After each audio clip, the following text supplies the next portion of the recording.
We're live. Rick, where are we live to?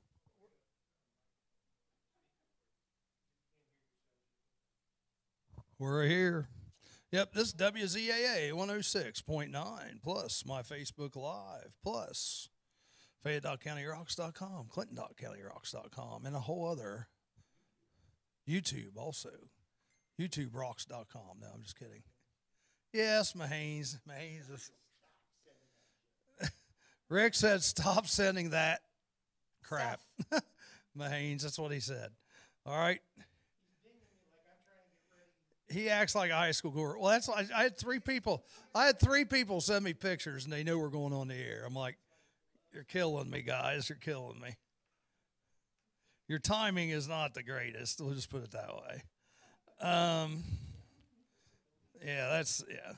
All right. Well, we're here now, Marianne. I don't know if you've been caught up to speed on this or Probably not. But consider me not. have you heard about the husband and wife that? Or no, his boyfriend and girlfriend in Blanchester. No. Well, I guess, here's the original story, and I'll tell you the change, okay? You're all right, Randy Bond. I'm just giving you crap. I can't promise I'm going to look at it until later, so. Mahanes does it like 10 times compared to what you do it. Anyhow, at Blanchester, police got called out there. Life squad got called out there, and this man and woman supposedly like they were playing, role playing, and she was like the warden's wife, and he was the escaped convict. Seriously,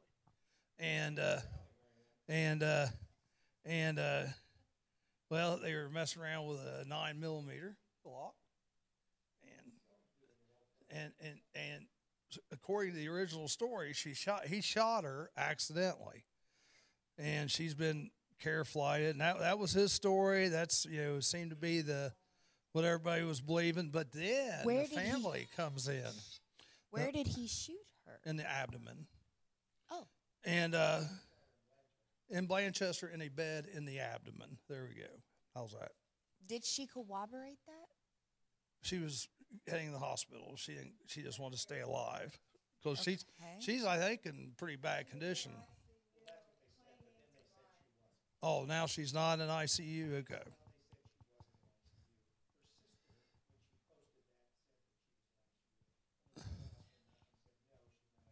So her sister said she was in ICU, but she's not in ICU. We really don't know. But there we go. Anyhow, now the story has come out that this guy's been abusive, and they're thinking maybe this wasn't a role playing, but that was just something to cover it all up. Either way, it's going to get interesting because even if he shot her accidentally, there's still, I'm sure, a possible manslaughter charge there. Well, yeah, but what would it be if she didn't die? There would still be something. Yeah, it could be. Yeah, definitely some kind of assault. Yeah.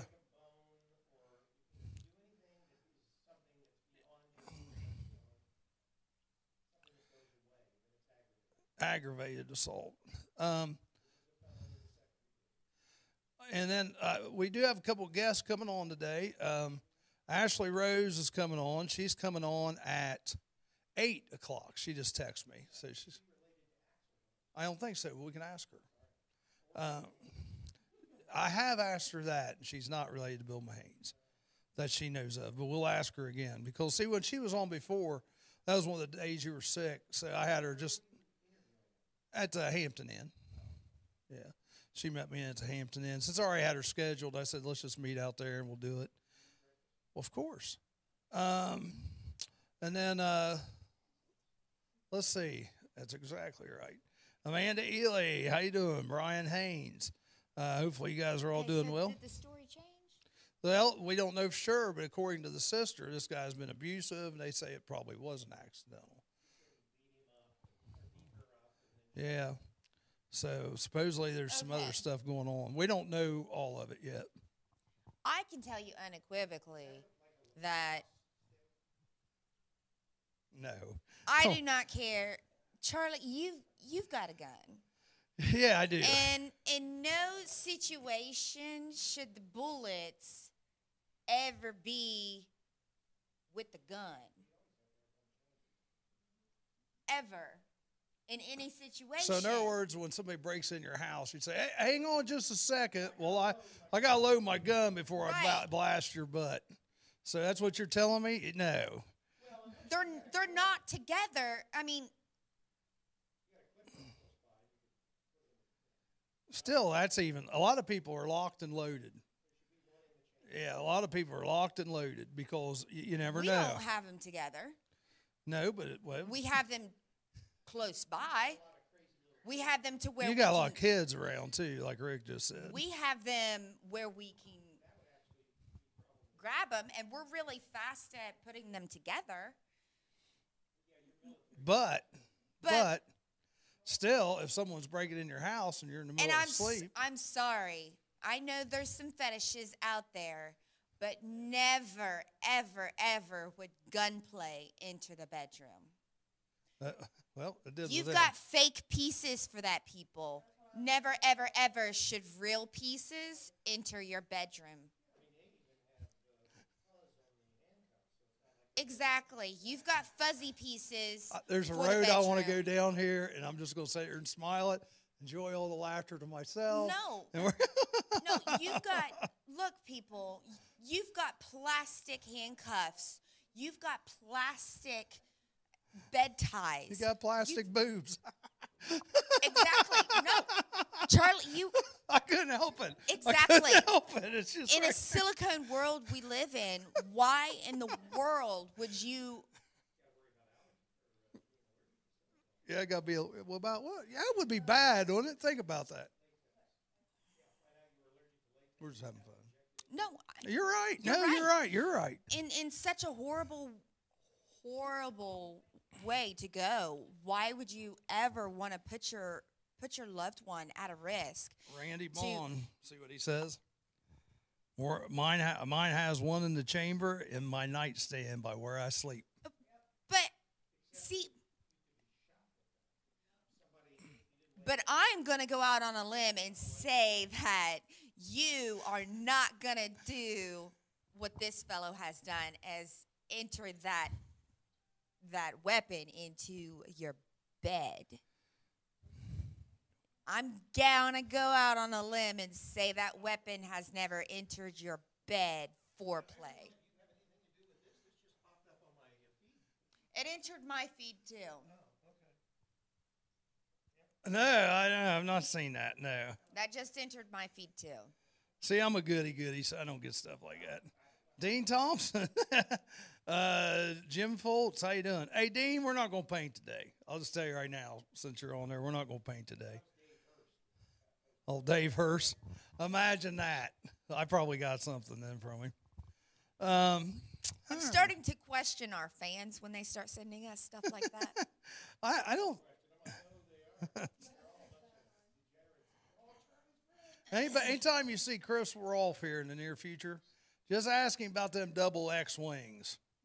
Just ask him. Say, how's them double X wings out at? Oh, it was funny. He ate 3 of them, no problem. The 4th one, he puts up,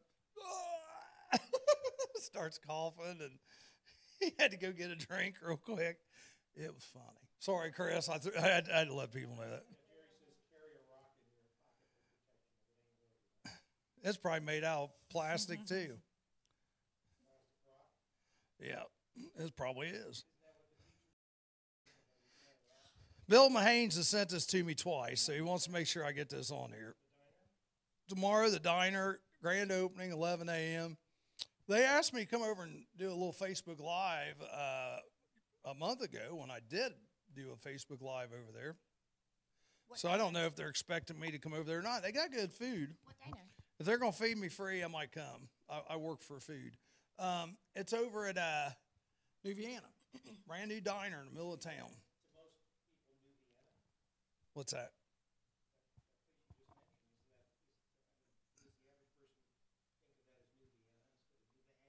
It's New Vienna. Yeah, New Vienna. What diner? New Vienna. There you go. New Vienna. There's a diner, okay, how familiar you know where the gazebo is in New Vienna? If you're standing in the center of the gazebo, you got red dots to your right, look straight ahead, and then down 2 stores, and the diner's right there. There used to be a Sunrise Bakery there. What's it called? Exactly. It's called the Diner. That's what it's called. Oh, it's called the Diner. Diner. Yeah, that's what it's called. Okay. I thought you guys were putting me on. I was like, for the love of God, what's it called? For all your legal needs, call Rick Matlock Phillips. That's what Phil Hoskin put on here. Maybe Randy isn't talking about a gun, laugh out loud. He's got something else locked and loaded. Yeah, it has. Ashley Rose come on and was watching right when I said about plastic boots.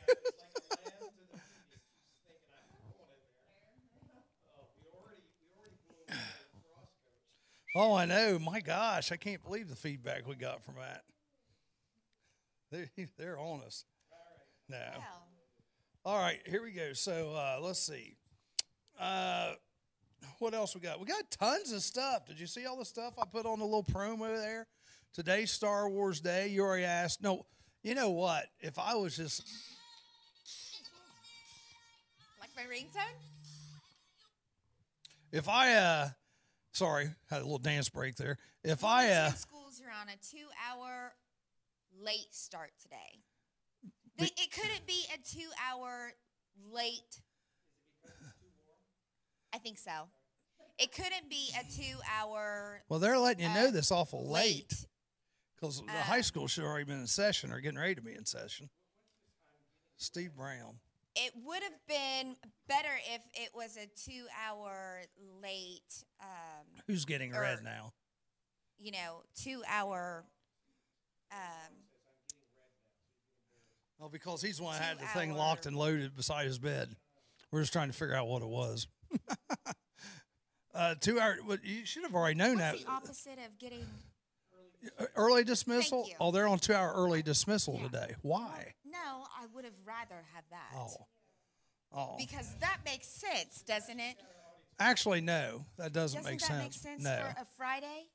Well, sort of, but no. That would have been better. No.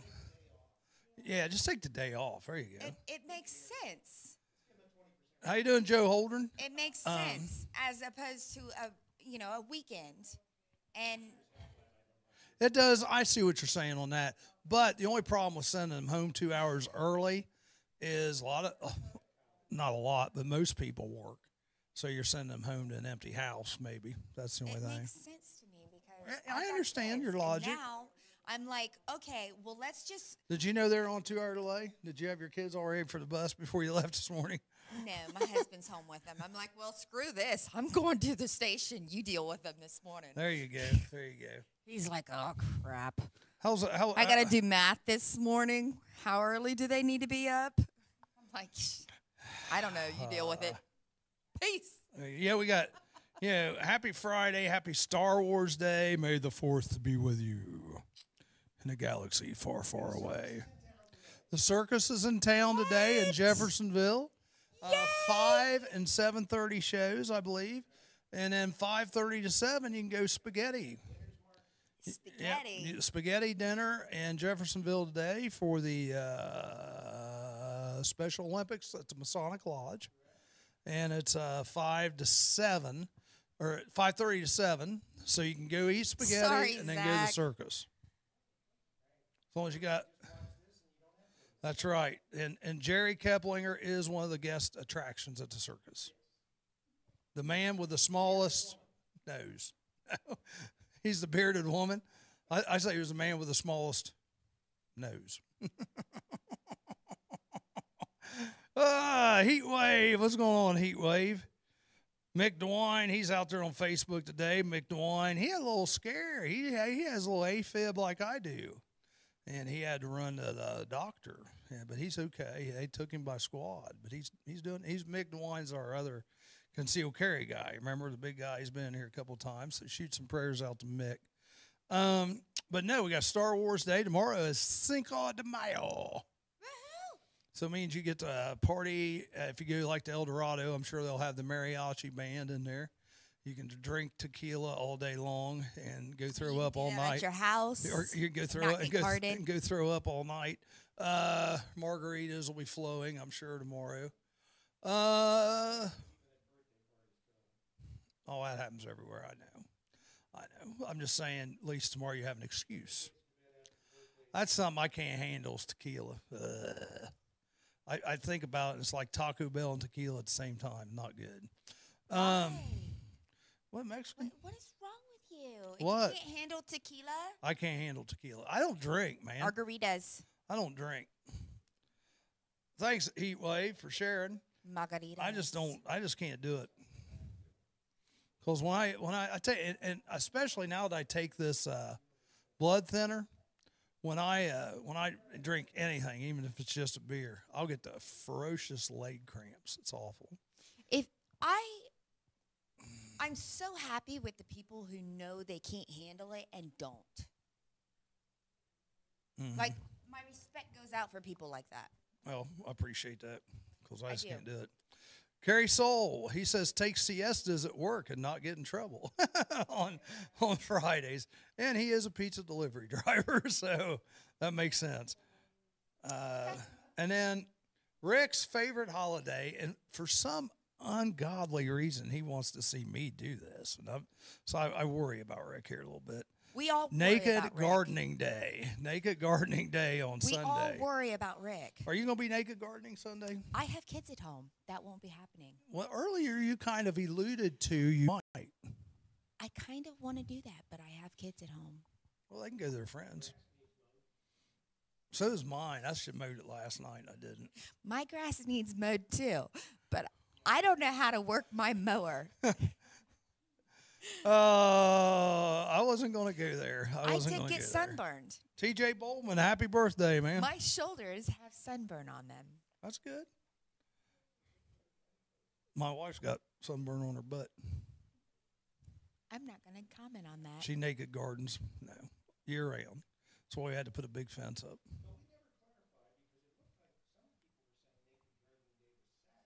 That's right. The first just do it all Saturday of weekend. May. Weekend, there you go. Naked Gardening May. Mowing is gardening. I like that. That's what Randy Bond says. Mowing is gardening. Now, we do have a guest, like I said, if we haven't scared the crap out of her. Ashley Rose will be on at 8. And then at 9 o'clock, we have the one, the only, Brian Georges. And Brian is a horse trainer. And he is getting horses ready for, there's a different kind of derby on Saturday, not only the Kentucky Derby, but, and I apologize, he'll tell us the name of it, but Saturday, I believe, is the last, Saturday or Sunday is the last day they race at Lebanon for the year. And Brian trains those horses. He trains right out here at the Clinton County Fairgrounds, so he's going to come in for the last hour and tell us a little bit. Do you like to go see horse racing? I do, but I just don't very much. Does that make sense? Yes, I do enjoy. I do enjoy betting on them. I don't bet much. I just, like $2 a race just to see what the heck happens. Mm-hmm. Do you like going? I've never been. It's fun. I've never been to a horse race, but my husband, he likes them. I know what it is. I know what it is. Enough with naked I've seen gardening. it on I TV. haven't had breakfast yet. That's Mark Klingler. Just Now, get that Mark- picture in your head, me out naked gardening. See, I was okay with it until then. Yeah, Bill Mahanes, Rick Phillips wants to know how you know that John Denver used to mow his yard naked. Were you like stalking him? TJ Bowman, are you related to Tyler? Maybe that is Tyler. TJ. Ronnie Wallace, how you doing, Ronnie? We need to get Ronnie on the show sometime. Ronnie is an avid record collector and videos, and he's got some cool stuff. And Ronnie's just a cool guy anyhow. And Ronnie, if you're listening to me, you need to come on. Nope, you're not related to that Bowman. All right. Well, we haven't even got to any news stories yet. It's almost 7:30. We don't play music on Fridays because of YouTube. YouTube doesn't like it when we play music, so True. So we don't do any music on Friday. I could sing. I wonder. Yeah, I wonder if I sang, would that mess them up? Yeah, I won't be famous. I'll be infamous, maybe. You're all too perky. 7:30 in the morning. Laugh out loud. That's Katie Taylor. That's because Mary Ann's here. Actually, I woke up pretty perky this morning. I'm just getting more perkier. I slept well last night. Slept well till 4 o'clock. Had to get up, go to the restroom, and then come back, and it's like, Once are you like that? You guys like that? You get up like you're about an hour or so, hour and a half out before you got to get up. And it's hard for you to get back to sleep because you're already thinking. It's hard for me to leave my bed.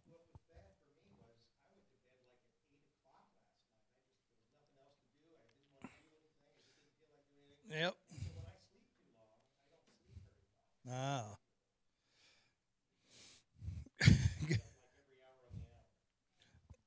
Mark Klingler says... That's not my problem. Oh, no. That was Bill Mahane said, Entertainment Tonight used to tell everybody that John Denver mowed in the nude. My problem is my bed is comfortable. I sleep next to someone that's comfortable. So is that your dog or your cat? Neither. So, I mean, we all give get, you a chance we all there, get in that really comfortable spot. When you wake up and everything is just so freaking comfortable. That spot right before you have to pee. So you're like, oh, this is so comfortable. Right before that pee kicks in, and you're like, I don't really want to get up to pee. But you better. Oh, he was cited for mowing. Okay. So I was like, oh, I don't have to pee yet. It feels so good just to lay here. Oh, it's blissful. The kids aren't up yet. Chuck Moore says he's not very friendly until his third cup of coffee. It was nice. This morning was nice. I was like, I don't have to get up for at least another 20 minutes. I'm just going to enjoy this bliss.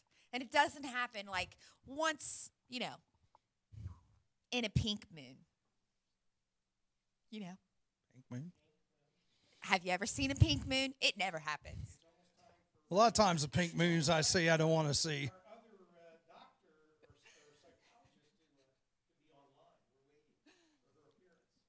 Who's that?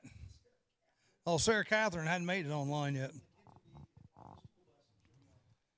Get some Depends, Randy Bond's telling you. Get some Depends. There you go. Oh, I don't look forward to those days. Hopefully I don't have to deal with that. Ow. Leave me alone. Leave me alone. She's messing with my ear. I tend to have a hair grow on my ears. Yep. Well, we know why your wrist is hurting, Bill. You can tell us anything you want to, bro. We're good with that. We're good with that. We understand, man. Been on the road without Cindy. Yep, it's truck driver. It's cool, man. It's all right. It's all right. Hey. Yeah, Bill, you're a great guy. And somebody asked, Randy Bond asked earlier, is everybody related to Bill Mahane's? The answer to that is yes. No. Yes. No. He is like Adam. No. He is related to a whole ton of people. Leanne Cooper, I need you to call me. Because I'm going to try to put a little Sabina concert in the Park series together, and I want Leanne to come and sing at one of them. That's why if Mary Ann keeps it up, you're going to end up one of my patients on the lockdown unit. Yeah, that's probably not that far away. Probably not that far away. She's talking about me, I think. If you keep it up, I'm going to end up in the lockdown unit. You know who that is, don't you? You know who that is? Yep. Who is it? Katie. Katie who? Katie. What's her maiden name? Katie. Come on, what's her maiden name? Katie. That ain't her maiden name. What's her maiden name? My wife's going to get mad at you. She's sitting right over there. Former students, yeah. Katie. What is her maiden name? Taylor. Maiden name. Taylor. I don't think that's right. Taylor. Her sister's name, Amanda. What was your maiden name, Katie? Help me out. Taylor. Maybe hers is Taylor, but Amanda's was different. That's her sister. That's what I'm trying to think of. Everybody gets married, and these girls change their names all the time. Yeah, it's been a while since I've had them. Yeah. My wife, she can go to East Clinton. There you go. Taylor is what's Amanda's maiden name? I can't think of it. Help me out. That's where I'm getting screwed up on. Yeah, but what's her sister? Man, it's messing me up. Rice was my married name. Yeah, that's right. Katie Rice. That's right. Daigle. There we go. Daigle. I couldn't remember Daigle. Yep. No, and that's something you should remember. Daigle. That's not that. Yeah, Jamie Daigle, Amanda Daigle. Yep. There we go. But she was a Taylor. See, that's why I was getting that Daigle. I couldn't get that in there. Couldn't remember that. So, did she just put 13 hours? Well, you can spend another hour or two with us. Come on. This is party weekend. I mean, it's Friday, Cinco de Mayo, Star Wars. By the way, today you can watch Star Wars all day on TBS. I'm not sure what time it starts, but yep, Star Wars all day on TBS. Dale Rocky Rothwell, you need a painting done. There's the man to call right there. Oh, and speaking of which, Joe Holdren, he does some construction work. And he is very hard to book. Joe is very hard to book. So if you are wanting some construction work done, Joe told me he's got a few openings coming up soon. So let me know. 20 hours on Monday, you shouldn't have to work the rest of the week. She's a nurse, it sounds like. Nurse in a psycho ward, it sounds like. Is that where you're at? A nurse in a psycho ward somewhere?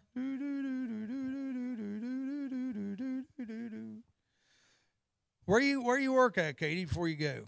Inquiring minds want to know.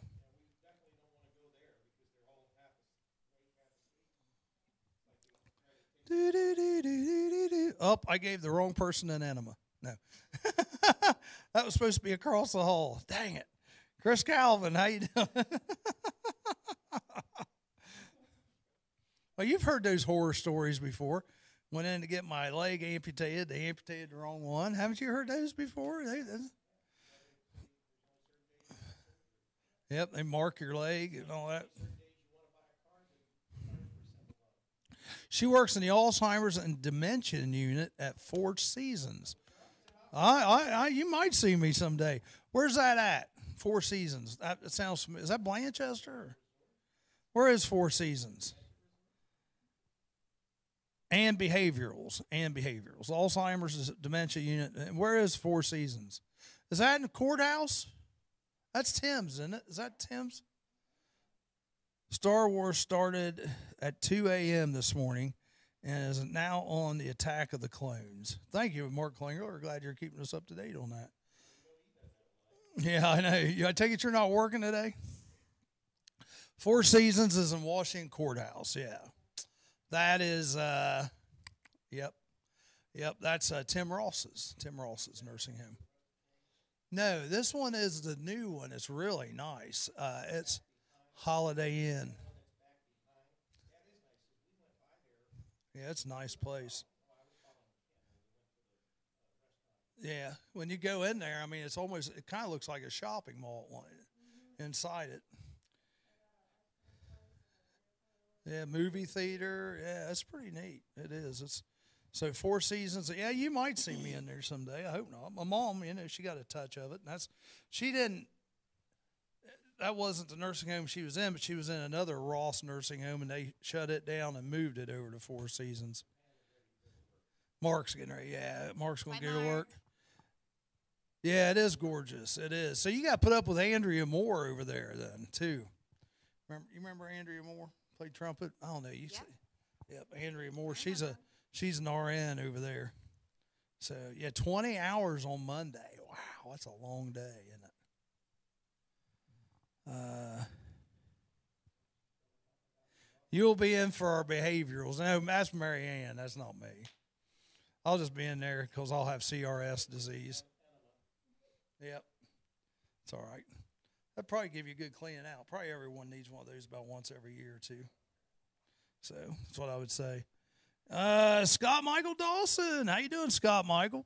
Yeah, give me some dates, man, because I want to get this organized. I'm going to have you one night. I'm going to have Sean Poole one night. I'm going to have Leanne one night. All right? All right? So I think it'll be fun. A little concert in the park in Sabina. Can I still have my orange juice like we used to do in school? Uh-oh. What did you put in your orange juice? What did you put in the orange juice in school? Vodka? Must have been vodka. Look at this smile. Yep. Good night, guys. Going to prepare for a weekend of fishing. Oh, okay. Now, are you fishing at a lake, or are you fishing at, what's that one thing called that Jerry uses? The Jerry Keplinger? No, the fishing site. The site we give him a hard time about. Are you fishing at Pay Lake, or are you fishing at or plentyoffish.com? Are you fishing at plentyoffish.com, Katie Lee Taylor? Jerry Keplinger wants to know.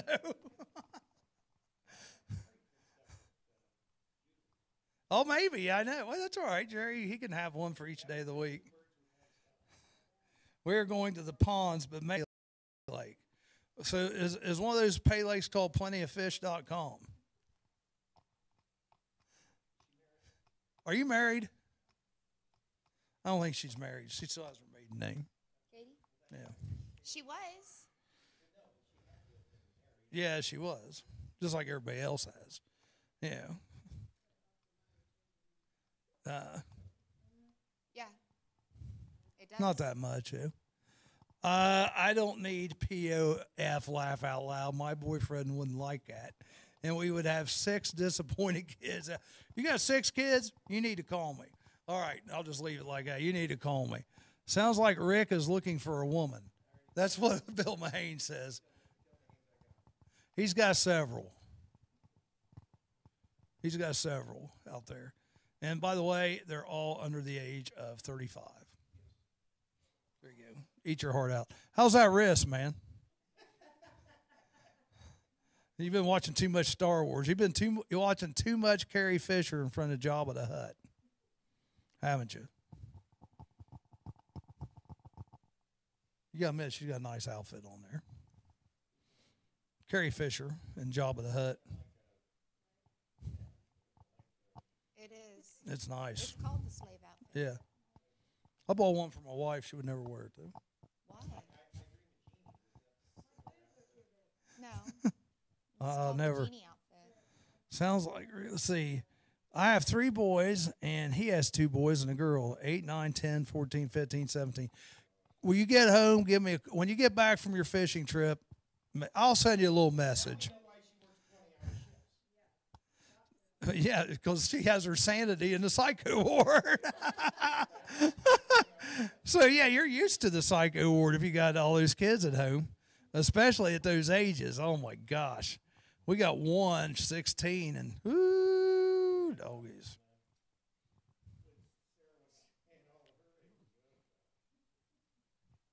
She's another one I need to talk to. Katie Taylor, William Haynes. I don't know who. We got a bunch of people on, which is awesome. He told me I was lucky I didn't break it.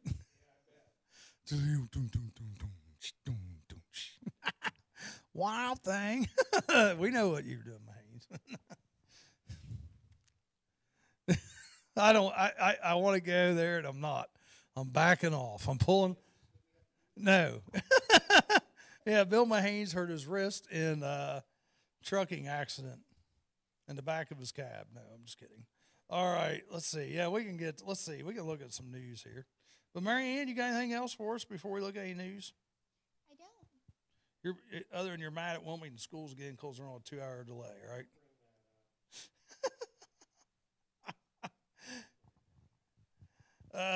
So if we have Star Wars Day, when is Star Trek Day or Star Battle? Trek Day? Ugh. Two words for you, Zach Likens. Who cares? Oh, that's what we say to that. I'm holding back, man. I'm holding back. I am. Dave Hurst, how you doing? I think it's time for a donut run. Well, it's right down the road. Zach, why you gotta be so far away right now? Seriously. Where's he at? Why can't you just be down the road? We need a donut. Bill Mahanes, I'm not sure what you're alluding to there. He says, get your mind out of the gutter. I don't think we are still in school. Are you telling me? I'm not going to say it. Well, let's see what we got here. I'm looking at some Washington Courthouse news, Fayette County news. Tell you what, we got a lot of stuff here, but a lot of this I'm not really sure. That is so much newsworthy. Community recognizes National Day of Prayer.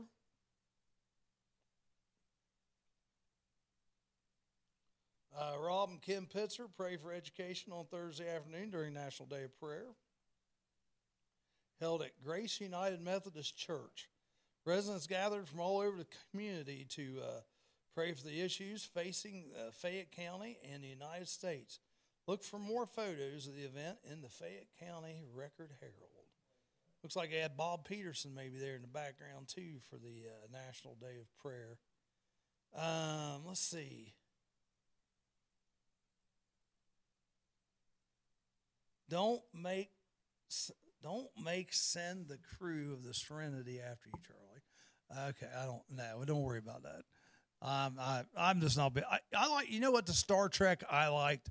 I like the old Star Trek, the old Captain, the old Captain Kirk, and I graduated in '82. Somebody asked out there.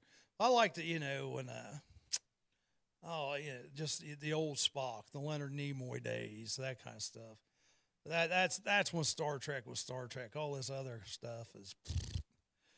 Blood drive at Crossroads Church and Washington Courthouse on Monday. Katie Taylor is letting us know that. Farmers Market set to open May 12th in Washington Courthouse. We'll see if this pops up. Phone's moving slow this morning. Yeah, I don't even know Serenity. Hey, Firefly, see, I don't even know what that is.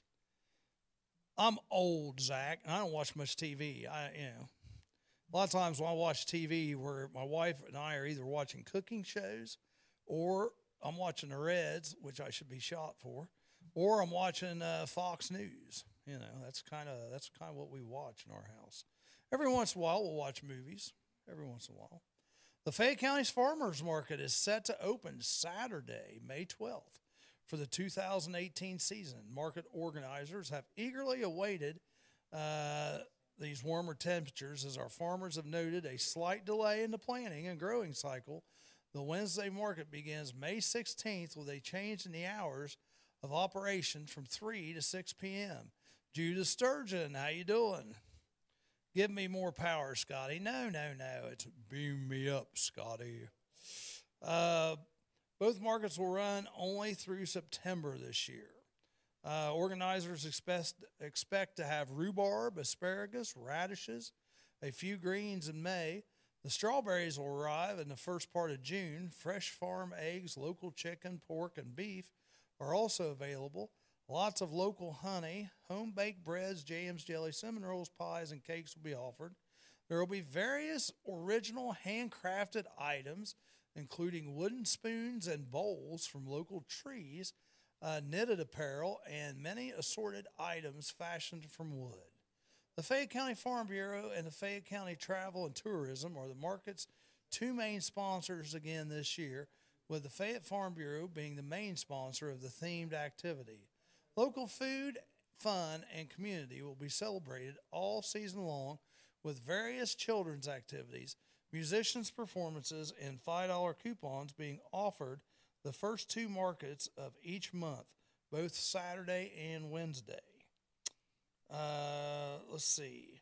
To our community's first responders, police and firefighters, teachers, medical providers, Farm Bureau members also receive these coupons, $5 in appreciation of the Farm Bureau's community development.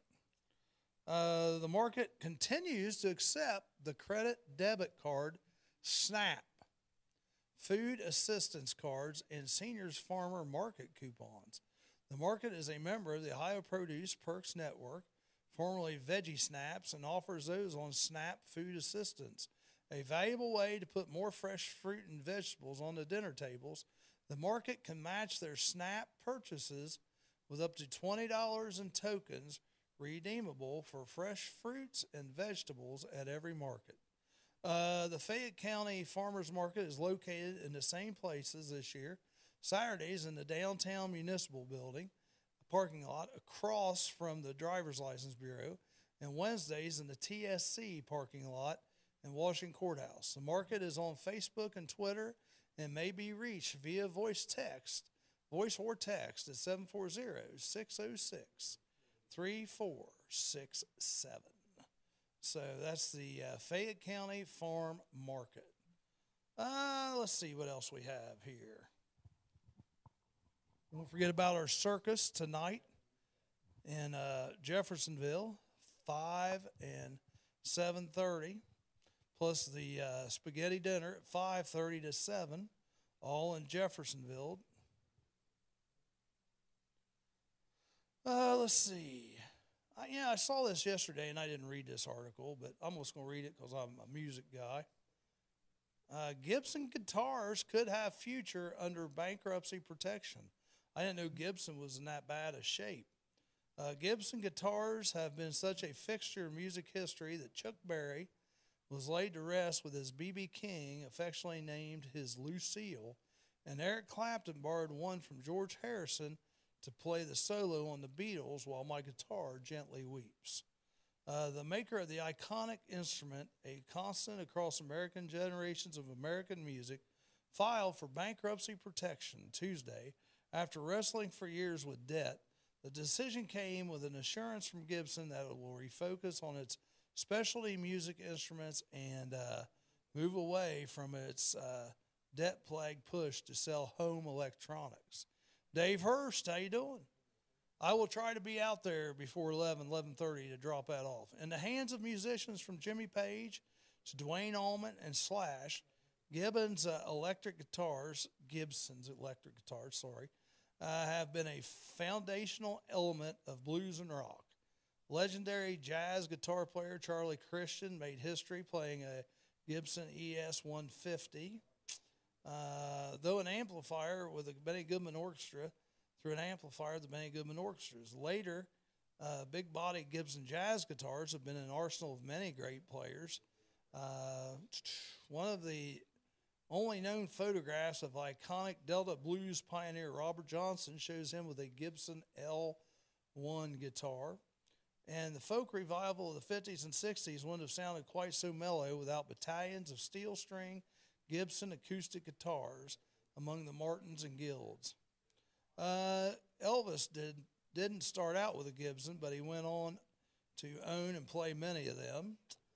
Jimmy Page, the legendary guitarist for blues rocker Led Zeppelin, was and remains a longtime Gibson loyalist. David Bowie favored the 1989 Gibson L4 when he fronted Tin Machine, and Slash swears by them. Gibson, founded in 1894 and based in Nashville, Tennessee, has a top market share in premium electric guitars. It sells more than 170,000 guitars a year in more than 80 countries. 40% of all electric guitars that cost more than $2,000, according to a bankruptcy filing. So Gibson has already sold off some non-core brand acquisitions that contributed to a burdensome debt load and has begun the liquidation process for its struggling international Gibson Innovations divisions. So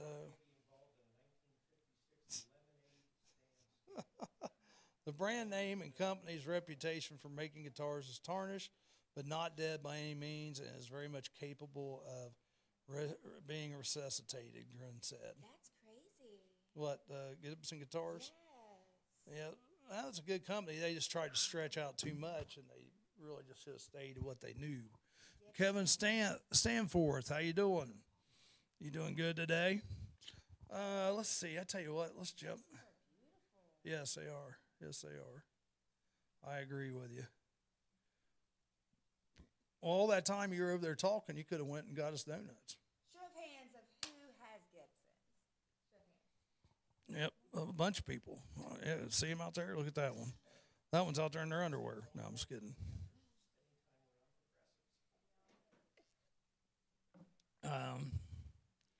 We're talking about Nashville there. Did you hear Nashville? They had a shooting yesterday. No, I didn't. Somebody walked into the Opry Mall, which is like right across the street from the Grand Ole Opry. And I think it was it a Rue 21 or what was it? Rue 21 store they went into. And I guess it was just one guy didn't like another guy. He went in there and killed him, walked out, and laid down in the grass, and they come and arrested him, and it was all over, but caused a lot of panic. Well, all right. So, yeah, he just took care of it. Well, and, Okay. I'm not going to say what I'm thinking. Okay. Just going to let it go. We're not going to announce that. Let's see. Looking at Wilmington here. See what we got in Wilmington. Just any kind of news stories. I hate reading these, but I'll read a few of them occasionally. Wilmington man receives 18-month prison term. Mackey. Oh, I think I know him. Let's see. A local man received an 18-month prison term for possessing meth or fleeing from a police officer. No. Well, maybe. Let's see. That makes me happy. Happy in the fact that he's behind bars and not out on our streets. In mid-December 2017, Christopher N. Nick Mackey Jr. of Wilmington was driving a Mercury Sable when a sheriff's deputy and a cruiser signaled for Mackey to stop, but he did not. When the deputy followed in pursuit, the Mercury vehicle sometimes was in the opposite lane of travel and weaved over the center line at about 70 miles per hour on Port William Road. While in pursuit, the defendant's vehicle forced an oncoming car to stop and get off the roadway, almost causing a head-on accident, stated in an affidavit. Mackey later fled on foot before he was apprehended. The defendant had a significant juvenile court record. In addition to failing to comply and meth cases, a third case against Mackey involving alleged assault upon a police officer was dismissed by prosecution as part of a negotiated plea deal. Credit was granted toward the prison term of 122 days. At another sentencing, Common Pleas Court, Reed Thomas Malcutt, 35 of Wilmington, received a 9-month prison term for evidence tampering and in separate Clinton County case for breaking and entering. So, yep, unfortunately, we just have lots of people out there. Rhonda Schultz, placed on community control for possession of drugs. Brandy Swisher, also known as Brandy Bullington, possession of drugs. A lot of possession of drug stuff in here, and that's, yeah.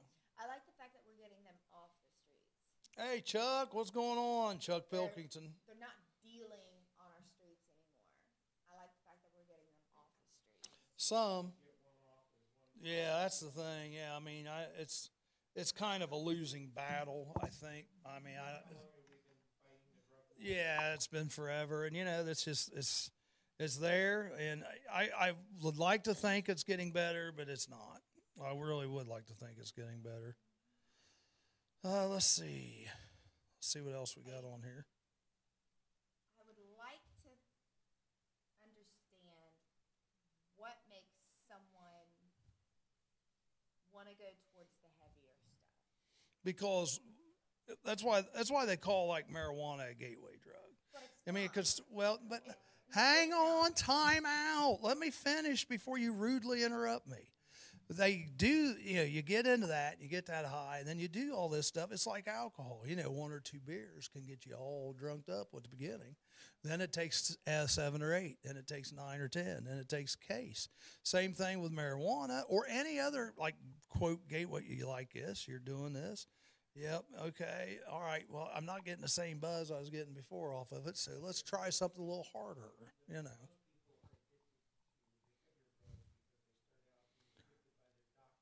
Well, that's true too, but that's kind of that's part of it too. Rick just mentioned about opioids with doctors starting that out, and I think that prescription drugs are definitely a gateway drug also.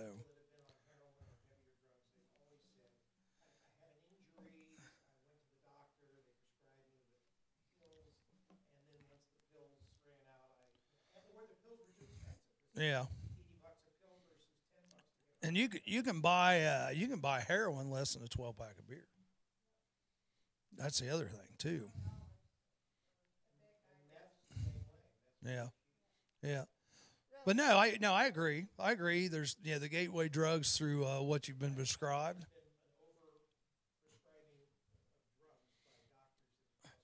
But there are some also. I don't care what anybody says. There are some people too that they've went from marijuana to this to that. Some people. Well, but I guarantee you some. But there's some people that don't do that. They just stay on the marijuana. Or some people just stay on the alcohol. Yeah, I mean it's not like everybody does that. But I guarantee that there's stuff out there that shows that this goes from. And I'm not putting it down. I don't care. I don't care whether somebody smokes pot or not.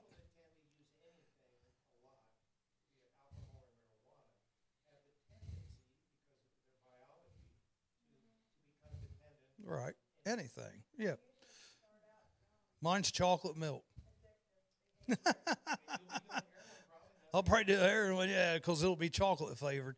Meth is $100 a gram, and that Chuck Pilkington says that meth. But heroin's cheap. Yeah, heroin. It's even less than that, I think. Yeah, because and heroin.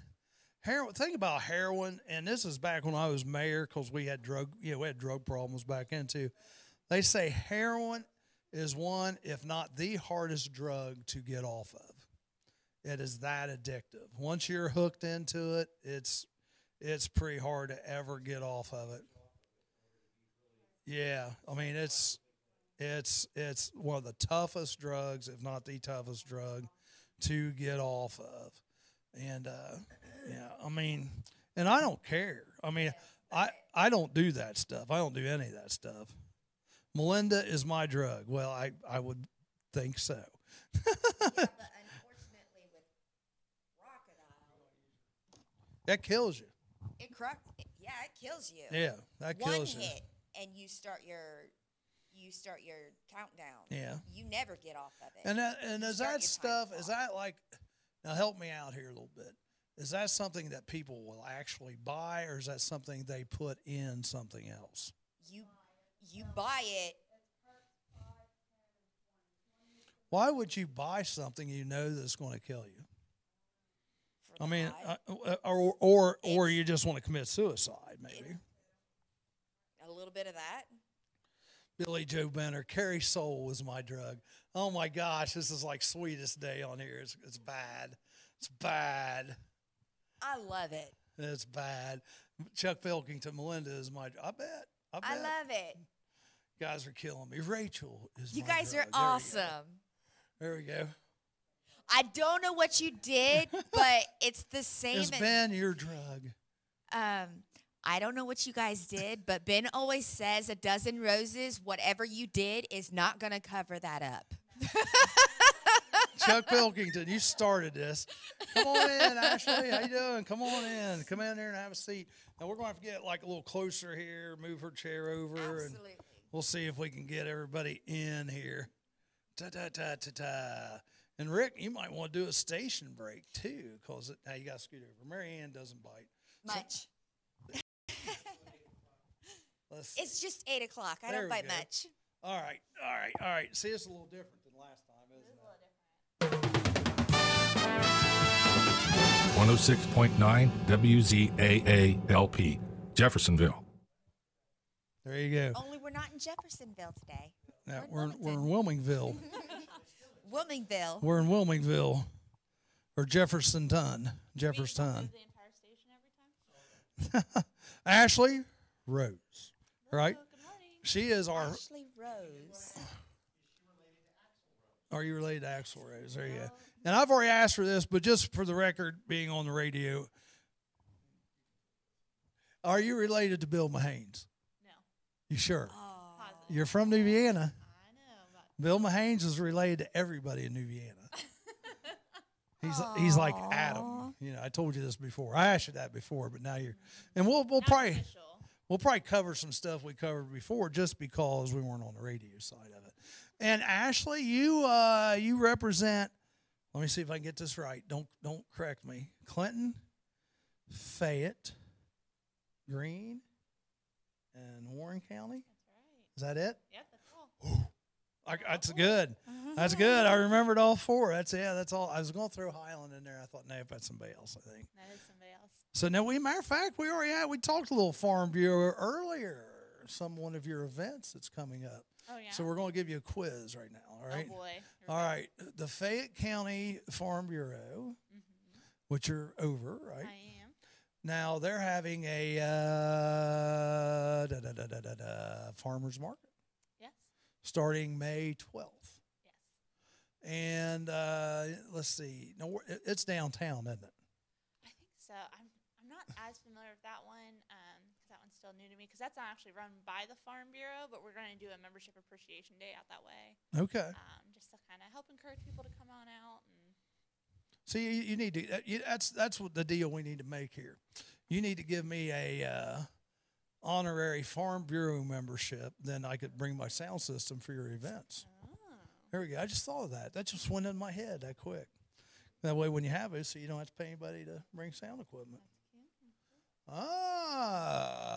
See, that might be good for you. Anyhow, so now, but I read something, and I don't quite understand this. So maybe if you understand it, you can explain it to them. And if you don't know what I'm talking about, then we'll just go on. I read something about like SNAP yeah. cards. I mean, is that like the food stamp cards? Yep. That's what they're calling now the food stamp program. Okay, so that's SNAP. You like that? All right. So now with SNAP, let's say I have food stamps. Okay. Well, I've got this card, but I want to go. I think I can spend $20 at your farm market. I think that's what it said. I think every farm market's a little different. Well, the but one I'm pretty courthouse. sure in courthouse, yeah, they'll do it, and then Wilmington will do it too. So, but now how does somebody do that? Because they don't have a credit card machine, do they? They have a special machine that'll switch it, and then they'll give you like tokens.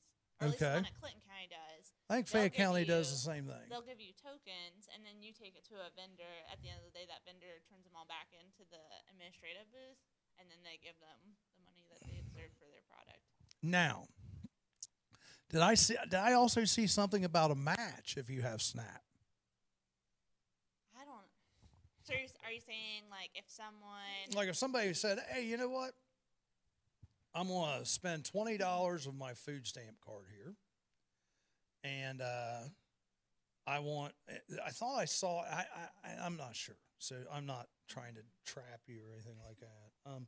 I think I saw that it said they do a match. I think like They $1. might. I know that there's some farmers markets in Columbus that do that, just to try to really encourage people that maybe wouldn't come to the farmers market to come on out, just because it is, if you're getting like vegetables and things like that, that's obviously better than getting like frozen pizzas all the time or. Right. So Dave Hurst says he's not related to everybody. Just because he's related to you, I mean, you don't get him all to yourself. So there you go. Let's see. I want to read this again because this is important, I think, because, people may not realize, there's a lot of people who get food stamps, Okay, so let me read this. Let's see. $5 coupons will be offered for first responders, teachers, medical. What about, is ex-military in there? That would be all the farmers market deal, not a Farm Bureau deal. Farm Bureau also receives $5 off, or $5 coupons.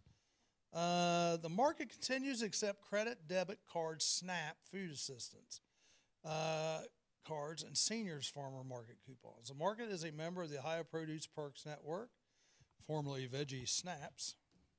There we go. Snaps food assistants a valuable way to put more fresh fruit and vegetables on their dinner tables. The market can match their SNAP purchases. Oh, okay. No, okay. They match their SNAP purchases with up to $20 in tokens redeemable. So that's what they're doing to switch it out. Is you? They just give you card. $20. So if you want to use $20 to buy at the farmer's market, you can do that off your food stamp card. Why not? Keep it local, right? That's right. That's right. Help those local guys out. And I mean, I think it's really cool to buy stuff from right where you're from. Well, yeah. Absolutely. Yeah. No, local people. sorry, Ashley. This is Mary Ann. So, This is Mary Ann Ashley. There you go. Yeah. so as opposed to buying it from Walmart or Kroger's or what have you, and you don't know where that produce is coming from, you're buying it from the local farmers. Well, So yes. it's coming locally. When We you know go to where a that. farmer's market, it's coming locally, and it really just depends. Something to think about is the fact that we live in Ohio, and we have some crazy weather. So I always try to remind people that not necessarily the stuff you get from Walmart or Kroger's is bad, but you just have to remember, like, we can't grow tomatoes all year round. Right. We have winters. Right. And so I'm always about supporting people right here. But I mean, if I want a salad in the middle of winter, I'm still gonna go to Walmart and grab a tomato and things. And it's not that it's necessarily less healthy or anything like that. But right now, you got to be careful with the lettuce, right? You do have to be careful with the lettuce. Yeah, lettuce. Yeah, because We went to Walmart literally 2 days ago, and they had no lettuce. you don't want any lettuce right now. Yeah, it's too widespread. Yeah. Yep. Yeah. And the thing that I always try to show you to remember, because a lot of people, as soon as they hear a recall, they panic, which I'm not saying you shouldn't take caution and things like Right. that. But the big thing to remember, too, is that a lot of those are done voluntarily. So if they find, like, a couple strands of it or something for the sake of keeping people safe and things like that, they'll go ahead and recall all of it. Wipe from it this out. time to this time. Even though a lot very of it's rarely fine. does the government come in and say you've got to shut down and recall. Do, That's do, usually do. a company's voluntary decision. Interesting, isn't it? Interesting. Absolutely. So, what are some products that we can expect to see? Can we ask that? I mean, Like for the farmers markets this Yeah. summer? So I mean, strawberries are going to be right as we get into summer markets. That's actually my favorite thing about farmers markets is, like, right when they're getting ready in the summer, strawberries are coming into season. So we're actually at the Fayette County, we're doing a little bit of a member appreciation day. So you can come by our booth and see us, and I'll give you a recipe card on how to make a strawberry pie. So Mary, you she can is a cook. You She can is a pick real up good strawberries cook. right yeah. at the farmers market. I am not a cook. We'll start seeing things A like chef, cucumbers, sorry. Baker. tomatoes. Baker, chef, cook. They are different. You fix food. You No, I fix kinda no. agree, You though. know what? I will even make that better. She fixes good food. Oh, Everything there she- you go. No, seriously, everything gotta she work on you, fixes. Charlie. Everything she fixes is really, really good. There you It go. is.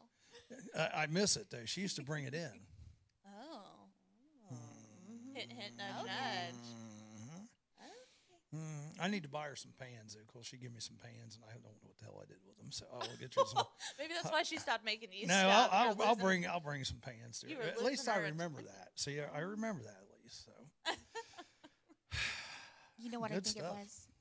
My pants are pretty much like Christmas yeah, they are. They are. tins. Yeah, so I don't want to bring those back. They're like holiday tins. I'm not sure where they're at, but they were only like dollar ones at like the Dollar Yeah. Tree or something, so I can get some of those.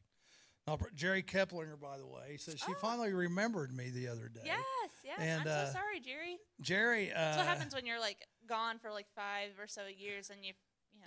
you come back Jerry's granddaughter is getting honored today at the State FFA Awards. in and- I was there Columbus. yesterday. I tell you what, I was a part of FFA growing up, and I am always so impressed by those kids.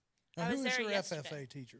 When I went through, I started with Ken Fleeman my Great freshman guy, year, yep. and he retired. Yep. Then we had Ryan Curtis, Yep. and I had him through my senior year. Okay. Then Libby McNeil taught for like a year there, and now Matt Griffith teaches there. I don't know him.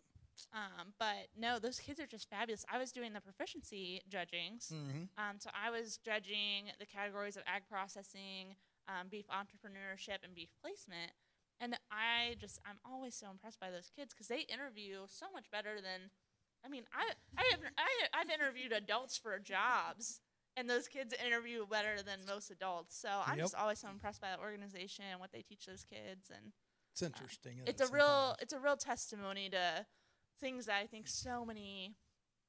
I don't know. It's not that I don't think state testing doesn't have a point and isn't important, but man, it's not. We need to. I'll say it. We need to really work on some life skills here. No, it's not important. We gotta work on some life skills. I mean, these kids are fabulous, and I hate the fact that not everybody gets that opportunity. Education is not what it used to be, and that's one reason I got out. 31 years. I mean, it's just. I agree. They don't teach. Anymore. You know, one of the nice things. One of the nice said it right there. They don't teach. Well, no, one of the things that is, I think that's neat about growing up in the area you're in is your education can be dovetailed to that area. Right. But now, they're trying to make everybody cookie cutter where everybody's being taught the same thing all over, and that's not education. I mean, what we need down here in this area is not the same what they need in downtown Columbus or downtown Cleveland. That's true. And that was one of the beauties of public education. You could teach to your skills. You bring up the local history. You bring up farming in this community. You bring up in the downtowns you do other things. You show them how to get around. You show them the businesses that they can get into. Now. Let's see, his drug of choice is your guys' morning show. I really like the topics. Well, thank you, Charles Jacobs. You're a nice guy. And by the way, we did not pay him anything to say that, okay? We do appreciate that. Do you have any of the vendors that are already set, So, knowing the names of vendors, I actually have not. I need to. See, she's over 4 counties. I'm over 4 counties, so give me a little bit of leadway. And how long have you been doing this as the Farm Bureau head? Well, so in this area, it's only been a year, but I've worked for Farm Bureau for 2. So I know it changes. So like people that are in the spring market in Clinton County Clinton County Farmers Market right now aren't necessarily the ones that'll be doing it in the summer. Right. And then I actually haven't made it out to the Fayette County well, you Farmers need to Market, make it out. So I'm super excited. Yeah, next week. That'll be next weekend. Yeah. Yep, next weekend.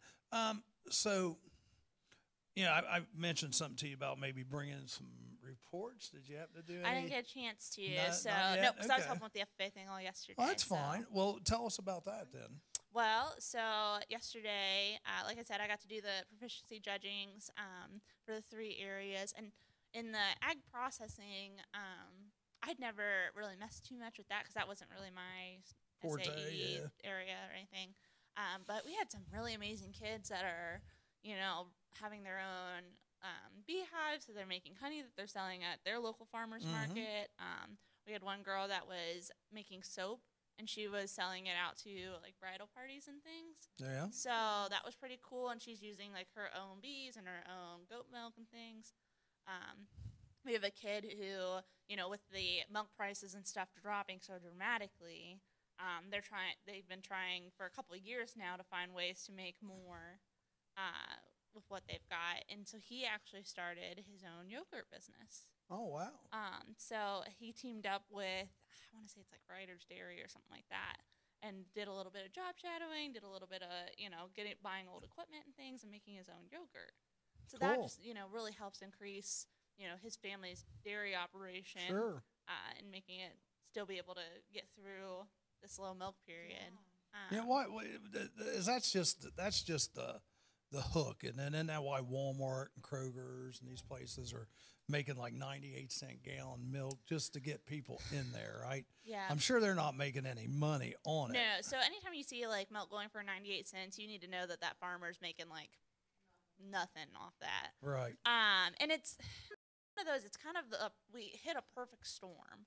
So so now people are very much more health conscious than they used to be, and they are into almond milk and I don't know, all these different kind of milks that I kind of laugh at their term of, using the word milk because I'm like, have you ever seen a teat on an almond? Like,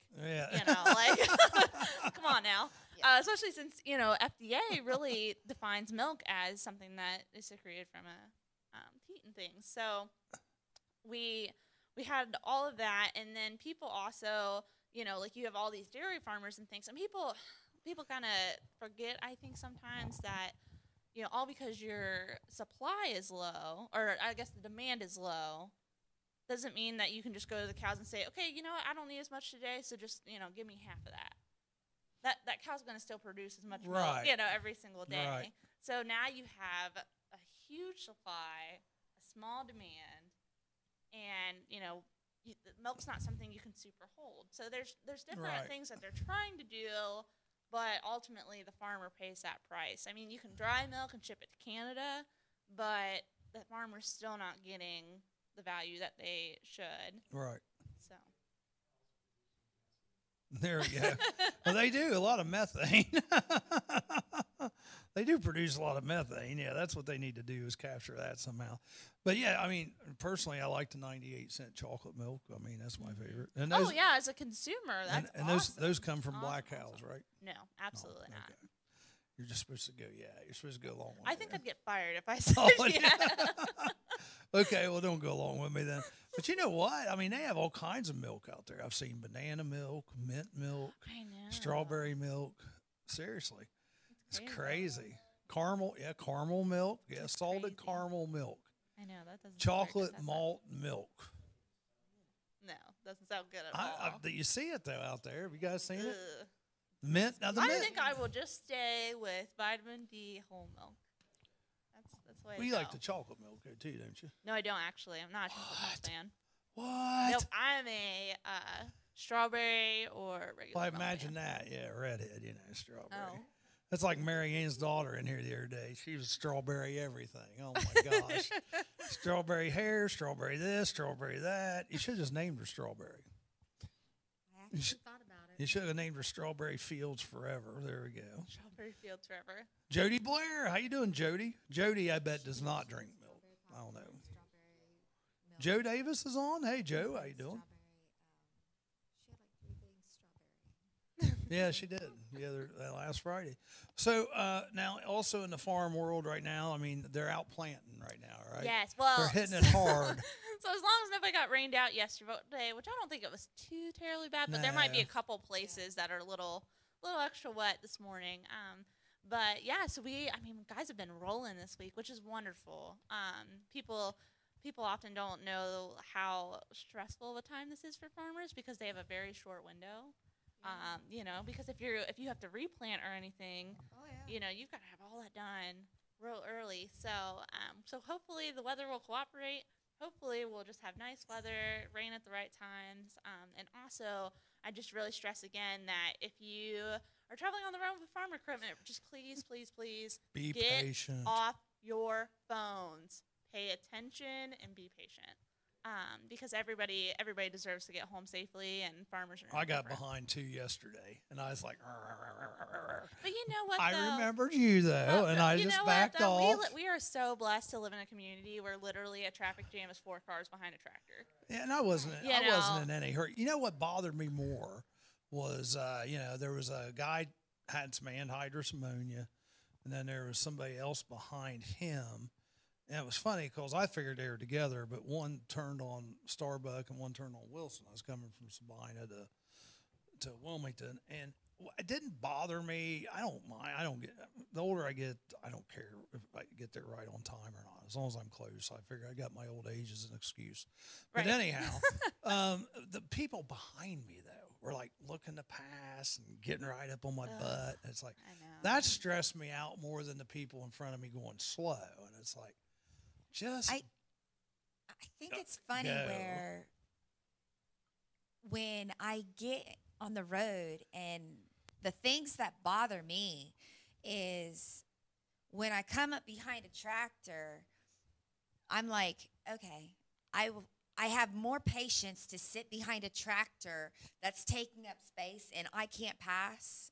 I will sit behind that tractor for 40 miles and knowing that, I won't pass. But then other people will zoom around you. I will sit behind that tractor and I have way more patience.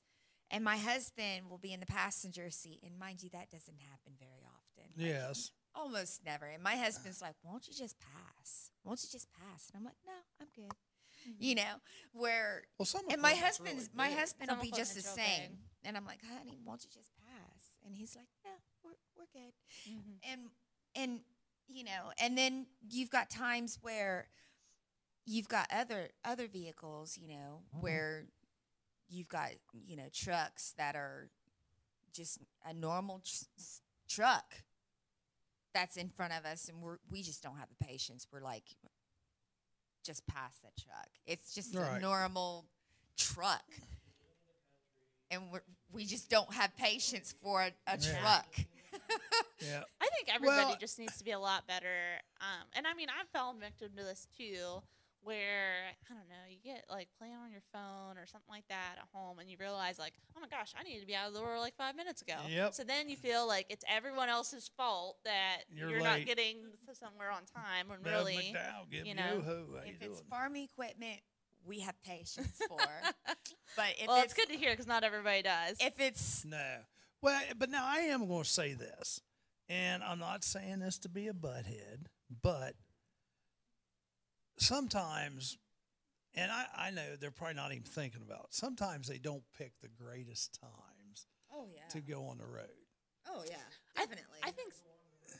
Right, that's exactly know, it. I they're think not- sometimes you they're don't have a not- chance. They're not thinking, I know they're not thinking about anybody else, but there's sometimes where, you know, it's like, if they just left a half hour earlier, it'd been easier on them and on everybody else, you know. Or I'm going to or if argue they on you wa- on this. or if they waited, or if they waited a half hour, even, you know, because that's the only thing. I mean, it's like like I said, I don't really care, but sometimes like it's like 4 or 5 o'clock and there's and you can literally count 50 or 60 cars behind them. It's like, oh my gosh, guys, come on. Well, when Or you're pull thinking over a that some of these second, guys you are know. pulling, I mean, I joke with all my farmers, like, oh, okay, well, I'm going to leave you alone because you're going to be working about 14-hour days. And we joke about that, but really some of them, Oh, I mean, some of know. them are doing it till 2 in the morning, and you gotta Well, make 2 it in the while the morning's sun's shining. fine. I have no problem with that. You gotta make it while the sun's shining. 4 or And some of 5 my in the guys evening. are extra cautious. They'll like leave extra early and things, but sometimes you just don't get Well, the chance. The only reason I think that would be easier on them too, though, because I'm sure, not all of them, but I'm sure it weighs on some of them. Oh, geez, I got all these people behind me, you know. No, I know, Yeah. but I'm just saying that's where I think they need to kind of think too. Okay, well, I could go now, or I could go and get this done and go in a half hour, and it might be a little better, or, you know. You gotta do it when the sun's shining, man. You know, that's. You gotta Well, go. yeah, but I see there's a lot of night farming there too, and there's There a is lot of night farming. of night farming, and there's a lot of, it used to be farm equipment really wasn't out on the roads after dark, but it's out there No, now. so it really wasn't equipped to before, but now Yeah, I mean they're technology's out come there. such a great way, and you know we have a lot more lights on tractors than we used to. Well, and tell somebody about, tell somebody about these tractors now. Like if you're planting, look, you know what, you got to hear this, because she's going to tell you, like a new tractor. Okay, let's just do this. We're getting ready to plant a field. All right. So we get in there, we got the tractor, everything's loaded, we're ready to go. What happens next? Well, so it depends on what kind of tractor you're using. So not everybody, Brand new. not everybody has a brand new. I'm stuff, talking a but brand if you've new got one a brand new to the- thing. We actually there's a lot of farm machinery now that has GPS in it. So I Right. mean, just like the GPS in your car that tells you how to get home, this tells that farmer exactly where that seed needs to go in, where all your rows are. Nice and straight, more efficient than we've ever been before. You know, it tells you a lot of different readings as far as like Do what's you your even soil drive it? moisture, what's all that. But do you even drive it? Some of them don't. You don't Some even of them are auto drive them. steer, You just start this thing.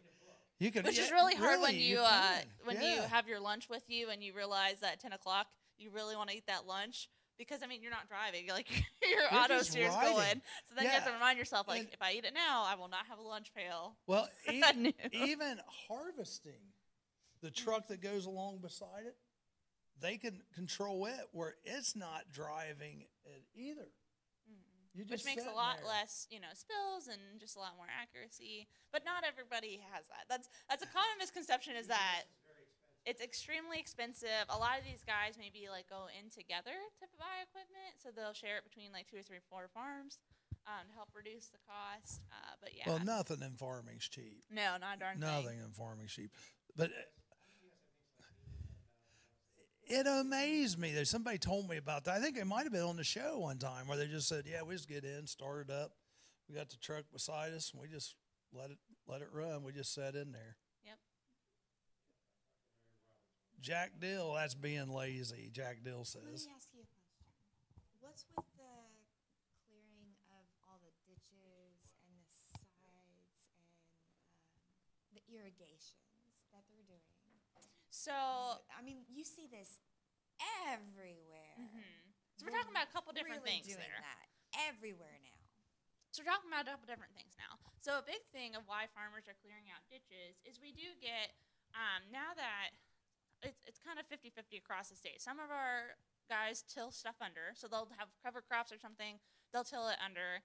Some of our guys are strictly no-till now. Well, when that happens, every time you have rain, all of the, extra parts of the stalk and all that kind of stuff goes into the ditch.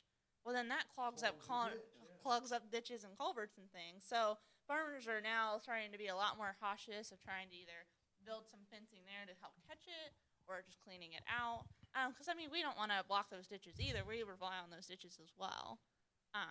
Right.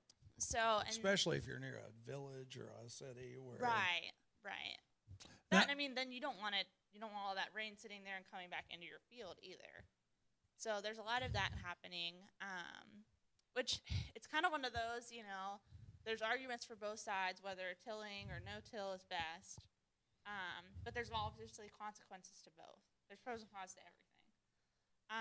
As far as your question on irrigation, so here in Ohio, we do a little bit of irrigation just because sometimes we can have some really temperamental weather situations. But like out in California, they heavily depend on irrigation because they just don't have the rain events that we do. Right. So they actually get insurance on their irrigation systems because that's how much they need it. Whereas here, you'll see it sometimes if someone's got pumpkins or tomatoes or something like that out in a field. And it's just because those kind of vegetables and things, in order for them to look really pretty in the store, they can't go through times of stress. So whenever a plant's stressed, it'll start to shrink because it doesn't have enough water. Right. And then that makes it not so pretty when you go to the store. But what I'm seeing, like, especially around my house, so you see when, for instance, like whole new lands were bought up around my place.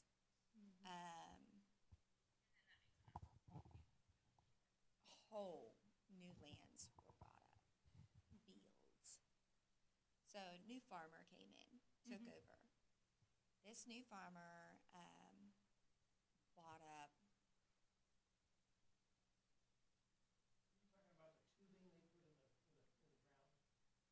I want to call it tubing, but it's Yep, that's It's tiling. tile, yeah. Yeah, it's tile. It's field tile. well. What he did was he went in and took out a whole lot of natural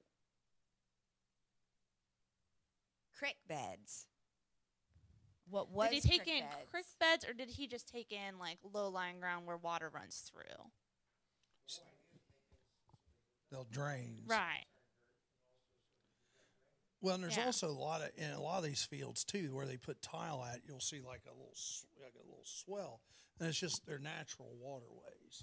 So that's where they put. The So it's tile not at. necessarily It was a a lot creek. of natural waterways. It Yeah. was a lot of natural waterways. So some of the reasons we'll do that is, we can either redirect that water in a different way to make it, one, more efficient, and two, sometimes we run into where natural waterways drain right over the road. And then, in the winter when it freezes over, you'll have frozen water right there. I don't know if you've ever been out on 729, cases like that. And that's not good for the farmer's field right there because that's always a wet area, which means that they're always going to be fighting it, always going to get stuff in it. And the plants just don't do that well. It's kind of like, when you stay in a bathtub too long and like You your get all fingers get all wrinkly. pruny and things like that, like it doesn't necessarily super hurt, but it doesn't feel great either. You know, we don't naturally stay in water all the time because that's not what our bodies want to do, and that's the same as that plant. That plant's gonna have a lot harder time growing if it's constantly wet. Okay. It's like it's drowning almost. And it will rot the seed. Jack Dill says the Mount Sterling, they're having a circus Saturday. So probably the same circus that's in Jeffersonville Friday is going to be in Mount Sterling Saturday. What is that supposed to do to the field? What's that? So it makes it drain better. So it doesn't like take out all the water, but it drains that water so that way it doesn't just stay wet. That's a Because big. you don't want it to turn into like a swamp, wetland type deal.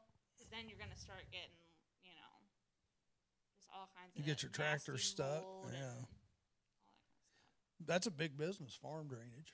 It's a big deal. And you want to make sure that your fields are wide enough you can get a tractor through. So I mean, if you've got some weird waterway thing that makes it so you've only got this tiny little corner, well, you can't farm that anyways. You can't take a tractor through there. So we can redirect that water, and especially if you've got some of your field that maybe is staying dry a majority of the season, like it's really struggling to get enough moisture and things, we can redirect that waterway. Dave Foster's watching. Becky Patrick, how you doing, Becky? Somebody else said something on there, and I can't remember. Ben Dodson's watching now. Hi, darling. Somebody else Morning. said something on there. I can't remember what it was now. If you guys have any questions, I put my phone number up there. So that way Ashley, you know, and Ashley might be able to help you out too. Like if you have any planting, gardening needs, she Call might, her. She might, Actually, you'd call your extension agent. You wouldn't call me. well, but she's on here today, so if you want to use and abuse her, you could call her. Use I and have abuse her. I have a black thumb. I mean, I can't grow it. Well, I tell you what I grow, and you're gonna laugh because this is the easiest thing to grow. And a lot of people consider it a weed. I think it's neat Black though. thumb. I like this plant, but a lot of people think it's a weed. But I actually move it around because it covers space, and that is what is it? Lamb's ear. The lamb. It does. Well, and that's It what is I like weedy. about it because it'll choke out the weeds. We got this vine that grows in front of our house, and this The Phew. lamb's ear. Really? I love lamb's ear. Did you ever touch it? Because it's so you don't like soft. lamb's ear? No. Oh, come I on. like lamb's ear because it's so soft. Oh don't yeah, you? when it's pretty to look at when you got like a little. Yeah. It's lamb's ear. Rick likes lamb's ear. There you go. He likes soft stuff. You just said you did. You said it's all right. You don't like lamb's ear? I like it. I control mine pretty well. I keep it in a pretty good area. Heck, I want more of it. I wouldn't care if my whole yard was lamb's ear. Oh, I wouldn't have to mow then. Just go out and look at my lamb's ear. Yeah, I do mow. No, I mow.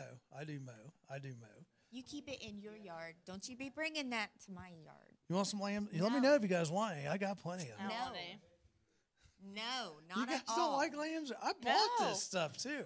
No. Purposely? Yes. Because some people, you guys are laughing at me. Hey, I can grow that stuff. That's what I like about it.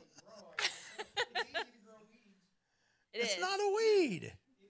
Hey, You no, know no, no, what? no. No, wait a minute. What is I the have had definition of a people. weed? I have had people come to my house and get some of our lamb's ear to plant at their house. That's where I bought the lamb's ear. Yeah. They do. They sell lamb's ear. Good morning, group. I like moss roses. I'm not sure I'm familiar with that. Hey, since Since I like lamb's ear, yeah. no, since you brought up Sunday as Oh, you can bring that up with her. I'm not going to bring that up with her. Nick, yeah. Since, Oh. since Sunday is I think I'm going to skip on that one. since that's what Sunday is. I'm going to be in church on Sunday. I don't know about the rest of y'all, but Since that's church what on Sunday is. So Farm Bureau has nothing to do with that, you're saying? no, yeah, We'll just take it as the gardening day. yeah. And You can talk to your remember, local gardening club about that, but re- Farm Bureau's going to pass on that. remember, I did not bring that up. I'm just Okay, gonna I take did it not as the bring that gardening up. day. These guys pranked me earlier this week, and I had to leave early, so I left my computer there. They pranked me. They said, "Join Charlie for Naked Gardening Day" on my Facebook page. That was nice of them on it. Yeah. And I tell you, I knew who did it, and they said like $5 for headshots and all that. But anyhow, what's funny is, boy, some people got mad. They were like, "Man, you need to turn them into the police." You got to turn them into the police. You got to do this and all this. Oh man. It was funny. It was. Yeah, it wasn't you. It was Kim. Comrade Kim did it. Me too. Comrade Kim. So, Oh, what? man. Yeah, and it's Star Wars Day today. You know that. I know. May the Force be with you. Yeah. So, who is your favorite Star Wars character, and who is your least? Don't say Yoda. Well, I was gonna say Yoda because I'm not actually. I'm not actually like a super Star Wars fan. That would be my dad. I mean, I've seen all of them, but by seeing them, I mean like the TV's on. You're kind of looking forward, but let's be real, I'm probably playing on my phone or something.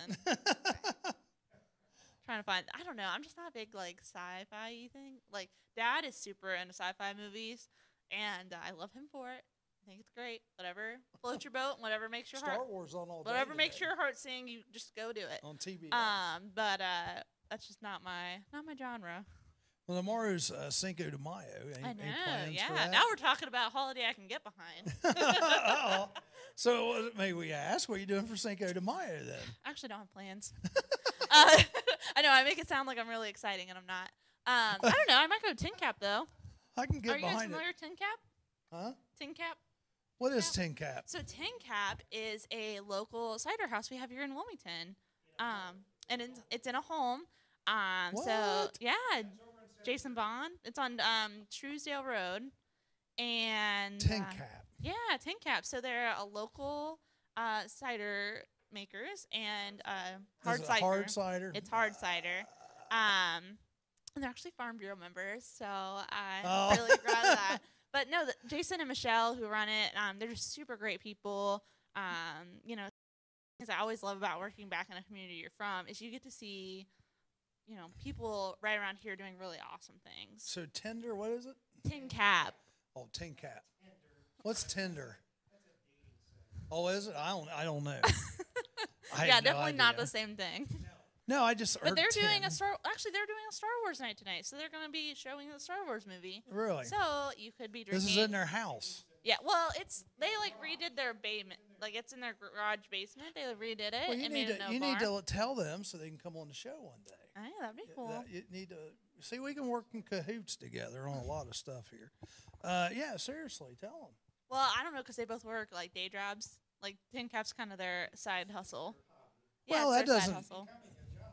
Yeah. That doesn't mean we're going to have some night stuff too Oh, eventually okay. here. Well, maybe you should go do one out at Tin Well, Cap you one know night. where the heck it's at. You It's on just- Truesdale. We just told you. Yeah, but you didn't tell me where on Truesdale. Just Tru- Google it, man. Truesdale is a Google big it. street. Google it. So what do we know about the high-speed chase that happened yesterday? I didn't know there was a high-speed. I didn't know either. I was Jerry. Was that Jerry running away from one of his ex-wives? High-speed. That was funny. Come on. You know Jerry. Like Jerry Yeah, just on here a yeah, little ago? Oh. yeah. He's the only guy. Oh. So we're not sure which one it was, but yeah, he was in a high-speed chase yesterday. Oh, boy. Oh, yeah, there was one with the dog in the front seat. Yeah. It went through downtown Wilmington, I guess. I don't know anything about it. Whoa. Do you know anything about it? I don't know anything about I it. don't know anything about it. This happened yesterday? And I looked at the Wilmington clubs News all Journal, day. and the Wilmington News Journal did not say anything. Where are some reporters when you need them? Well, you know, they're right over here. And what's funny is I have invited them to be over here on the show. Gail Harden, how you doing? I have been texting you on yesterday's program. I am watching the volcano eruption in Hawaii. Oh. It's a wow. Are you in Hawaii, or can you actually see this from where you're at in California? Oh, okay. Well, see, she lives out in San Diego, so it wouldn't be any big deal, or, you know, Anaheim. No, but I didn't know if maybe the plume. No, what I was thinking was, though, that she might be on vacation there, because that wouldn't be as big a deal as us, you know, going from. Right. They're shooting signs on. Oh gosh. That's just kids being kids, I'm That's sure. dangerous, though, Charlie. Well, I didn't say it's right. I'm saying that's probably just somebody. Yeah, I mean, I'm not going to say it. No, I'm watching it on my local news channel. Okay. Yeah, Gail is from New Vienna also. Oh. Yeah. Rick makes fun of the way I say New Vienna. How do you say New Vienna? New Vienna. That's what I just said, New Vienna. Didn't we just say the same thing? What did you say before? It was like New Vienna? Oh, just joking around. I said New Vienna. Yeah. Kim Polly, how you doing? But anyhow, speaking of New Vienna, tomorrow, you ought to go. You still live in New Vienna? Yep.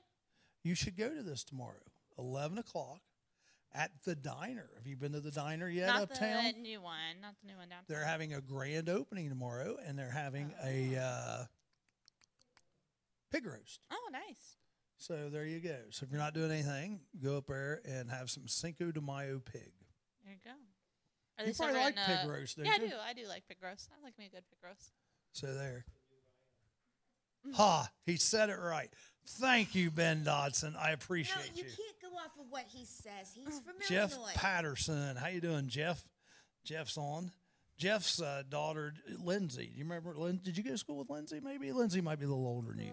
I think she's a little older. Lindsay is a big sports reporter down in the Cincinnati area. Oh, okay. Sideline reporter for FC Cincinnati, plus does a They're multitude doing of really other well things. this year, aren't they? Yeah, FC Cincinnati? Yeah, yep. I believe so. So, when since it's Naked Gardening Week, not that it has anything to do with this, when is the best time to put out gardening? I was going to tell you when it stops raining. Okay. No, about this. I mean, this weekend would probably be a really great time if you haven't already started. I know some folks have already started last weekend. But yeah, I mean, right now is the time to do it. And Now, do we have any community plots like in your 4-county area? Fort County. So I know that Greene County does. The college actually, I think they still kind of do. It's not as big as it used, like the Really? Grow Food, Grow Hope, just because between funding and just people, it's very funny we see in these community gardens. They're a great thing. I love community gardens, but they lose interest, yeah, and people don't want to go out and actually pick it. They want it. Well, you they know want someone why? else to pick it. Yeah, and you then know give it to why? them. It's work. Anything associated with work, nobody wants to do. So Ben wants to know, what is Cinco de Mayo and what are people celebrating? Well, some kind of, isn't it a Mexican holiday? It's the 5th of May. Mexican holiday, Yeah. and sugar skulls and Sugar skulls, yeah. Day of the Dead. No, Day of the Dead, that's Halloween. yeah. That's near Halloween. I don't know. You drink margaritas and have a little And you fun. go listen to, eat some mariachi burritos and bands. tacos and man, I had tacos last night from Taco Bell. I have no idea what I was thinking. Cinco de Mayo. I have isn't no that idea where what you I was honor thinking. The dead? Cinco de Mayo. You honor the dead. My wife's looking it up right now just to make sure. Yeah. Mexican Independence Day, is that what it is? Yeah, I think you're right. I think that is right. Anyhow, it's May 5th. Mexican Independence Day. Why are we celebrating that up here? because people like an excuse Because to people eat like to taco drink. and drink.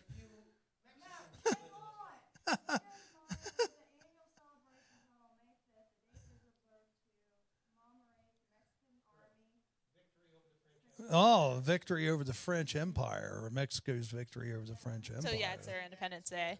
Mexico. Yeah, well, you said, yeah, Mexican Independence Day, what Rick just said, Mexicans' independence from France. from France. Yeah. So it has nothing to do with America. Right. Well, it's South America. So why? Or is that Central? is it That's still celebrated Central America, In isn't it? America. Central. It's Central America. Why is it celebrated in America? They just told Because you. people like to eat tacos and drink, And man. drink Why do you got to tequila. question so many things? There you go. Yeah. Ooh, I wonder if Fiesta Veracruz is going to have like a big thing. Yep, they will. Ooh. So- I do love me some Drink Fiesta Veracruz. tacos and eat margaritas. You're an American. You don't need a reason to drink It's just a party. It's just a fun day. It's just a fun day. Don't ruin the fun. Joe Smith, Vicky Kendall, Celebrate with your brothers. You don't need a reason. Gail Harden. It's a day I lock myself in my house in California. Everyone goes nuts here. Road checks everywhere. Yeah. That's what I did when I was there. Sounds familiar. Steve Brown, how you doing, Steve? But yeah, so that's why. Probably. Yeah, yeah, the western states.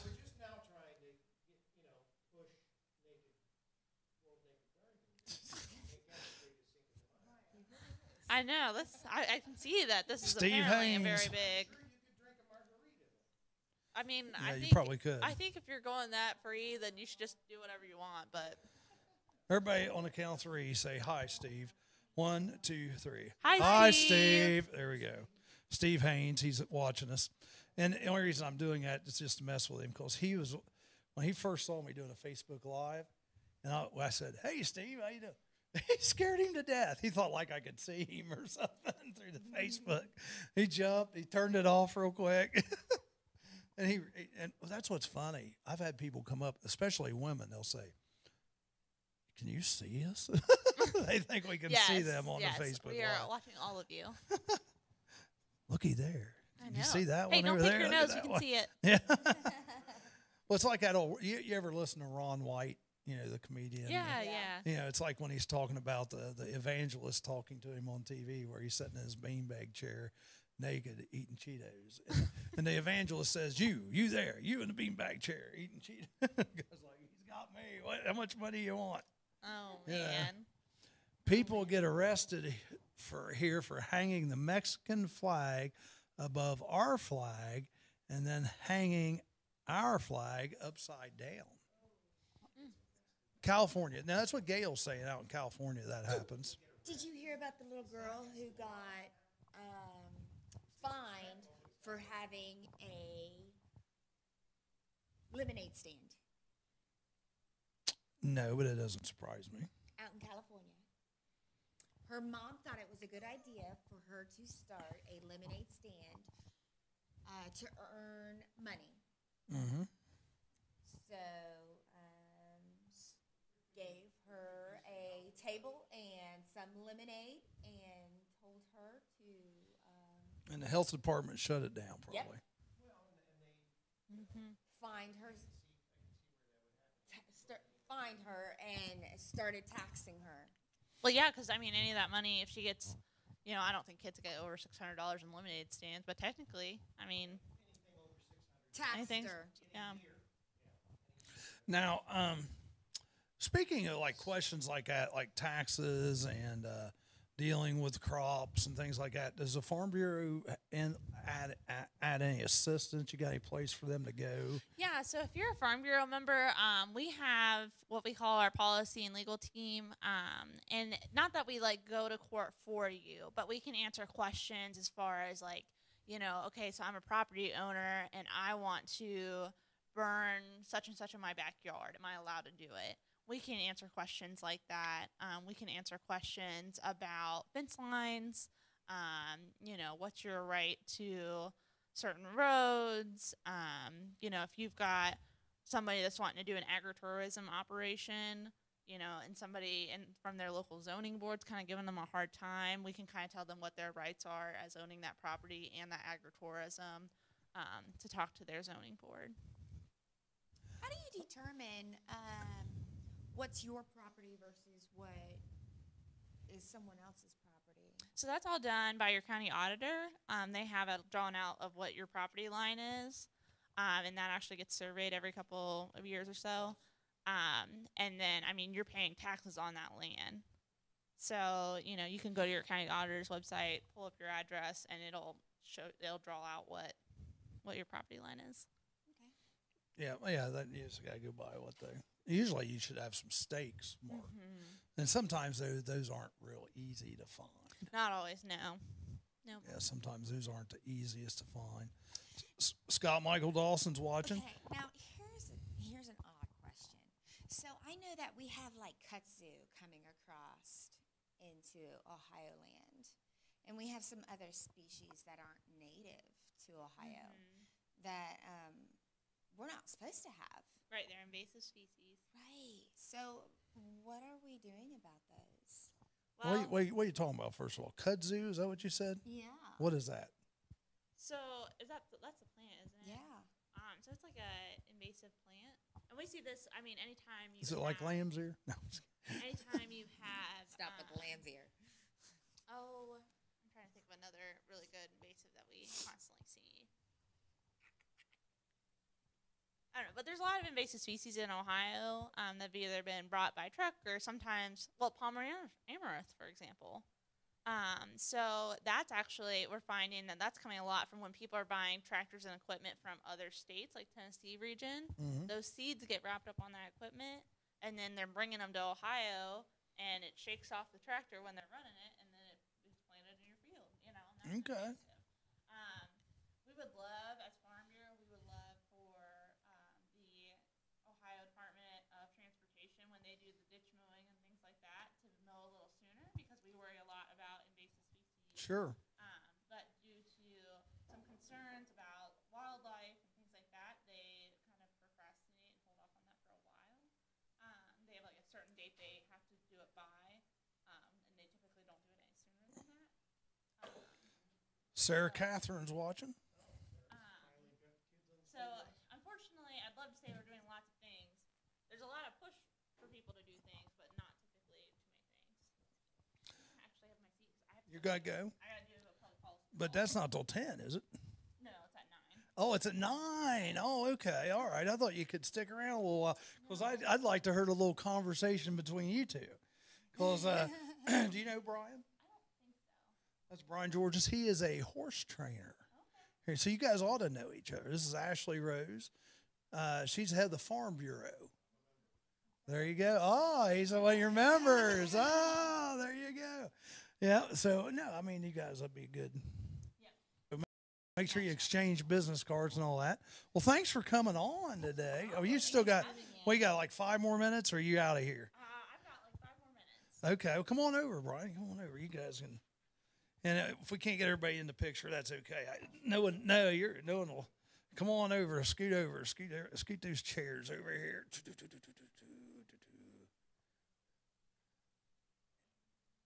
Ashley doesn't bite. Let's see.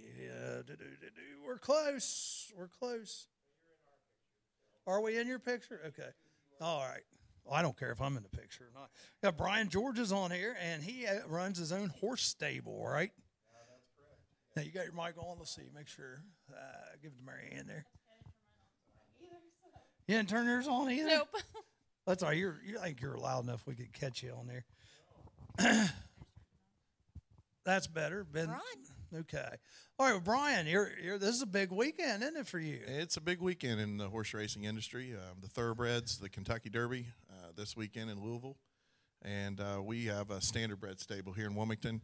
And the sulky horses, which a lot of people refer to them as, that you see at the fair, at the Fayette County Fair, Clinton County Fair, all the local fairs. But yeah, it's really the premier weekend of racing across the country. The tracks, Super Bowl of it. Yeah, basically. it really is. I mean, in the harness racing industry, and we can get into that in a little bit, but Little Brown Jug here in Ohio is kind of our Kentucky Derby. But as far as the thoroughbreds go, and really the nation, the eyes are all on Louisville.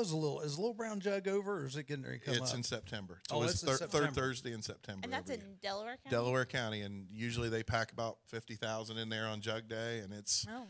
a major event. Of course, kind of when you compare it to the Derby, it's small, but in our industry, it's huge. It's big Yeah, time. Yeah, it's big it's time. huge.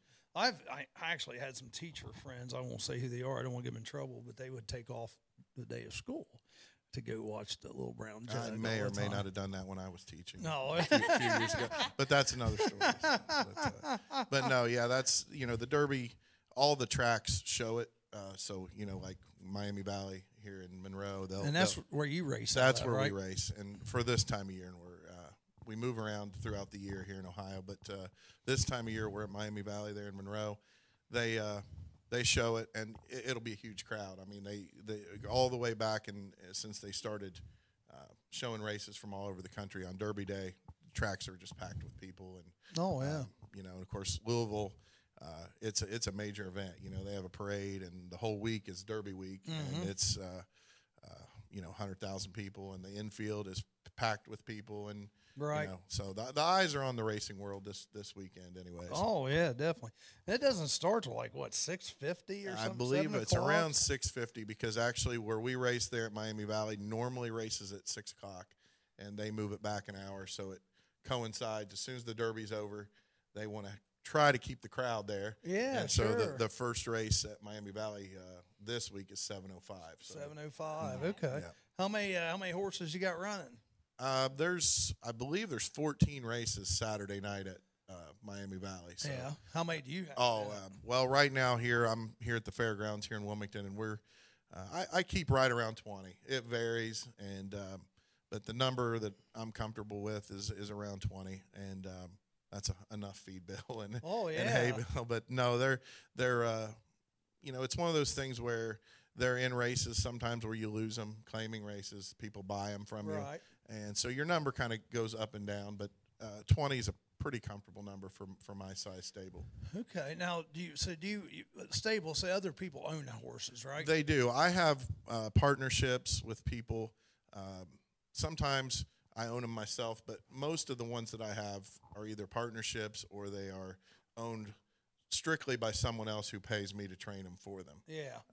And then, we go down and race them at different tracks this time of year, being Miami Valley, getting ready to be Scioto Downs and Columbus.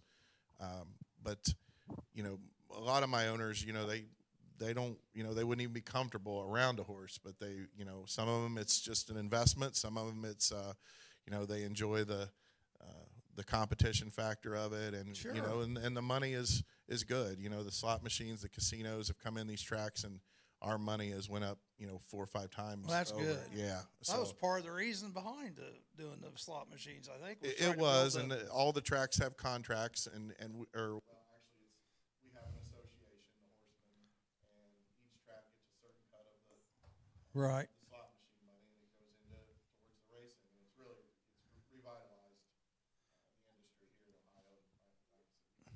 Go into that here as time goes on, but this is really, Fayette County, Clinton County. There's a lot of rich history here. Oh yeah. At one time, there was 4 or 5 breeding farms here in Clinton County that all went by the wayside in kind of the lean years. In Fayette County, though, Midland Acres, they survived the lean years, made it through till the money came back, and they're booming again. They're one of the leading breeding farms in the country. Oh wow. There in Washington Courthouse, just north of courthouse there. Huh. Dr. John Mossbarger, who owns Midland Acres, is actually our regional state trustee for the State Farm Bureau Board. Cool. So, I've got to go. I know. But thanks for being a member, and thanks for having me. Yeah, good to see you again. Have a great day. Let me know if you decide to go to the diner in New Vienna tomorrow. New Vienna.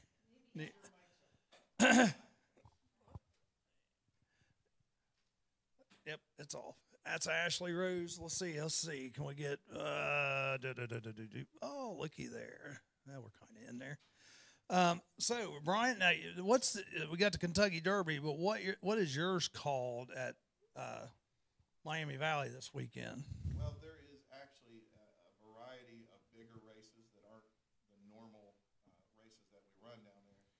There are 2 that stand out, and actually they're Monday, and that's closing day. And I'm not sure exactly what the thought process is because they race at 2 o'clock on Monday afternoon. Which Really? is kind of a weird time to have your 2 signature races, but Monday afternoon we actually have the 2 signature races at Miami Valley, and one of them is named after a local legend actually from Xenia, Chip Noble. If you've been around, I've heard of Noble, yeah. If you've been to the races, you've heard the name Noble. Chip was like I said, he's a legend. He's a Hall of Famer in our sport, and he passed away a few years ago. And they named this race in his honor. The purse on that race is about $100,000. So the winner gets 50. So it's Right. pretty good. Compared to the Derby, I think that horse I haven't looked this year, but the winning horse of the Derby gets close to $1 million. So Really? it's not close to that, but it's still a big race. Okay, wait. me. Slow down just a little bit, because I heard two things that you just piqued my interest there. Money. $1 million and $100,000. Slow down just a little bit. Well, just ask him the question. Talk to me like you would a 5-year-old. Just for a minute. How the money works? Explain to me, like a 5-year-old, how all of this works. Okay. Yeah. No. And From I'm the again start. the thoroughbred and the standard breds are two separate things, and I'm much Okay. more well versed with the standard breds because that's what I grew up with and what I deal with. The thoroughbreds, since to give the Derby some perspective, it's always been known. Well, its nickname is the Sport of Kings. It's kind of a higher end. There are horses in the Derby that cost when they had never even had a saddle on that cost $3 million to purchase. So, and then there's some that cost 20. So I mean, it's a huge. Just because you pay $3 million for one doesn't mean they're going to. It's going to be a winner, yeah. But that, to give you a little idea of that, there is millions and millions of dollars spent trying to win the Kentucky Derby. So it's kind of a anomaly, I guess you would say. It's outside what normally happens. Like in my business, there's really two ways to get into it. You can do what we call claim a horse, and that's a horse that's already racing. And it might be 5, 6, 7 years old. It could be, whatever. And let's say I had an investor, he wants to put up $10,000. We go buy a horse, and, he puts up the $10,000. He buys the horse, sends it to me or another trainer or whoever, and, he's going to pay me a certain amount of money per day to try to get that horse to win. Mm-hmm. Then that horse every week that they race is going to have the opportunity to make $1,000, $2,000, $3,000, $4,000 depending on where they place in their race. So there's expenses to it. I mean, if I was going to give you a ballpark around here, if you owned a horse, you would have your purchase price in it, and you would have maybe $2,000 to $3,000 invested in that horse every month, with the hopes of returning more than that. So a lot of times they do nowadays with the money that we race for. I don't want to get into too much of my own personal business on that end of it, but like 10 years ago, before we were racing for good money, I couldn't have went to Charlie or to you or to anyone and in any honest way and said, you're going to get rich racing horses. Because it was more of a hobby. Right. Now that the money's rolled in, you can go to somebody and say, hey, look, you have a chance to, invest some money and there's a good chance of return. There's a risk like any investment. Sure. Now, some people get into the breeding end of this, and they raise them from the time they're babies right on up and race them, and that's a whole nother way to get involved in the sport. Right. Okay. Real quick, Well, just I with your thought question. You just went How many and places pay? In the standard breds, 5 places. In the break, okay, the easy example is a $10,000 purse because that's about average of what we race for. Right. Winner gets 50%, so $5,000. Right. Second place, 25%. Okay. Third place, 12, 8%, and then you get 5% for fifth. So $500 for being fifth, basically. Okay. In a race of that size. Go ahead, Marion. I thought you just, went up to the window, Okay. put money on, Yeah, you can. I'm on the racing end of things. I used to, when I just owned and didn't train my own horses and wasn't involved. I love the gambling part of it too. But I Sure. have enough of gamble in the You're right. in the horses now. But there are people that go just to bet. Sure, you'll have the grandstand will be full of people Saturday that are just there to put a couple dollars on the Derby or a couple, and you can make money that way too if you're lucky. Yeah. But it's a gamble, and people they like the Derby. They like to pick a horse, pick a name. Sometimes that's the best way to do it. You never know, but you're right. That's what we try. so that's the other side of it. What we're trying to do is get people. So to there's come. 2 different sides to this. That's right. The more money gets bet, either at the casino or on the horses, the more money is going to be put back into it on the business side of it with the horses that I'm involved in. 2 different sides that people don't see. That's correct. You see the horses out there. It's it's a pretty big industry. You know, there's a lot of money in the state of Ohio. Standardbred racing isn't, near as big a deal in terms of the country as thoroughbred, but just in Ohio, the economic impact of standardbred racing, I have a relatively small operation, and, I've got 4 people employed. Yeah. So, you add that up around the state of Ohio. Yeah, 4 employees. Wow. Yeah. So it's Standard bred is which side? that's the trotters and pacers. They pull a cart, and if you've been to the fair, you've been to the Fayette County Fair, the Fayette County Fair, Washington Courthouse, any of the other fairs around, they usually race standardbred horses that have the cart on. The thoroughbreds that you'll see Saturday at the Derby, they ride them. They're on their back. And so there's 2 separate kinds of horses that race, and the standardbreds being one and the thoroughbreds being other. You can gamble on either. Right. Or. Even when they're not having horse races there, they have like the horse races. You can bet at different tracks all Sure. over the country. That was my next question for you. How many tracks are there in Ohio for standardbred now? Well, you've got we are now traveling on a 3-track circuit in this area. We go January through May at Miami Valley in Monroe, Right. and then actually Tuesday starts up Scioto Downs, Columbus. That quick. Okay. They don't even take a break, and we go through I don't have the dates in front Like of me, September or but late something like that, September in yeah. Scioto Downs, and then there's actually a new racetrack in North Dayton, which is Hollywood Gaming Dayton Yeah. Raceway. Yeah, it's right up on Needmore Road, right across from the Cargill plant is Okay. the easiest way to find it, and it's these 2 Is tracks. this going to be the inaugural season for No, we've been there 3 or 4 years. Has it been open 3 or 4 Yeah. years? Okay. The money came in, and people just flocked here to build, 2 brand new tracks in Monroe, one in Monroe and one in Right. Dayton. Scioto added a casino on. The facilities for racing are pretty much the same as they've been for several years. It's nice, too. Scioto's nice. It's a beautiful place to race. The barn area, that some horsemen would be critical of some of the Yeah. lack of money that's been spent there. Just but watching it. it's though, beautiful in the yeah. summer. It really is, and they have an outstanding track for us to race on, which the horsemen do appreciate that for sure.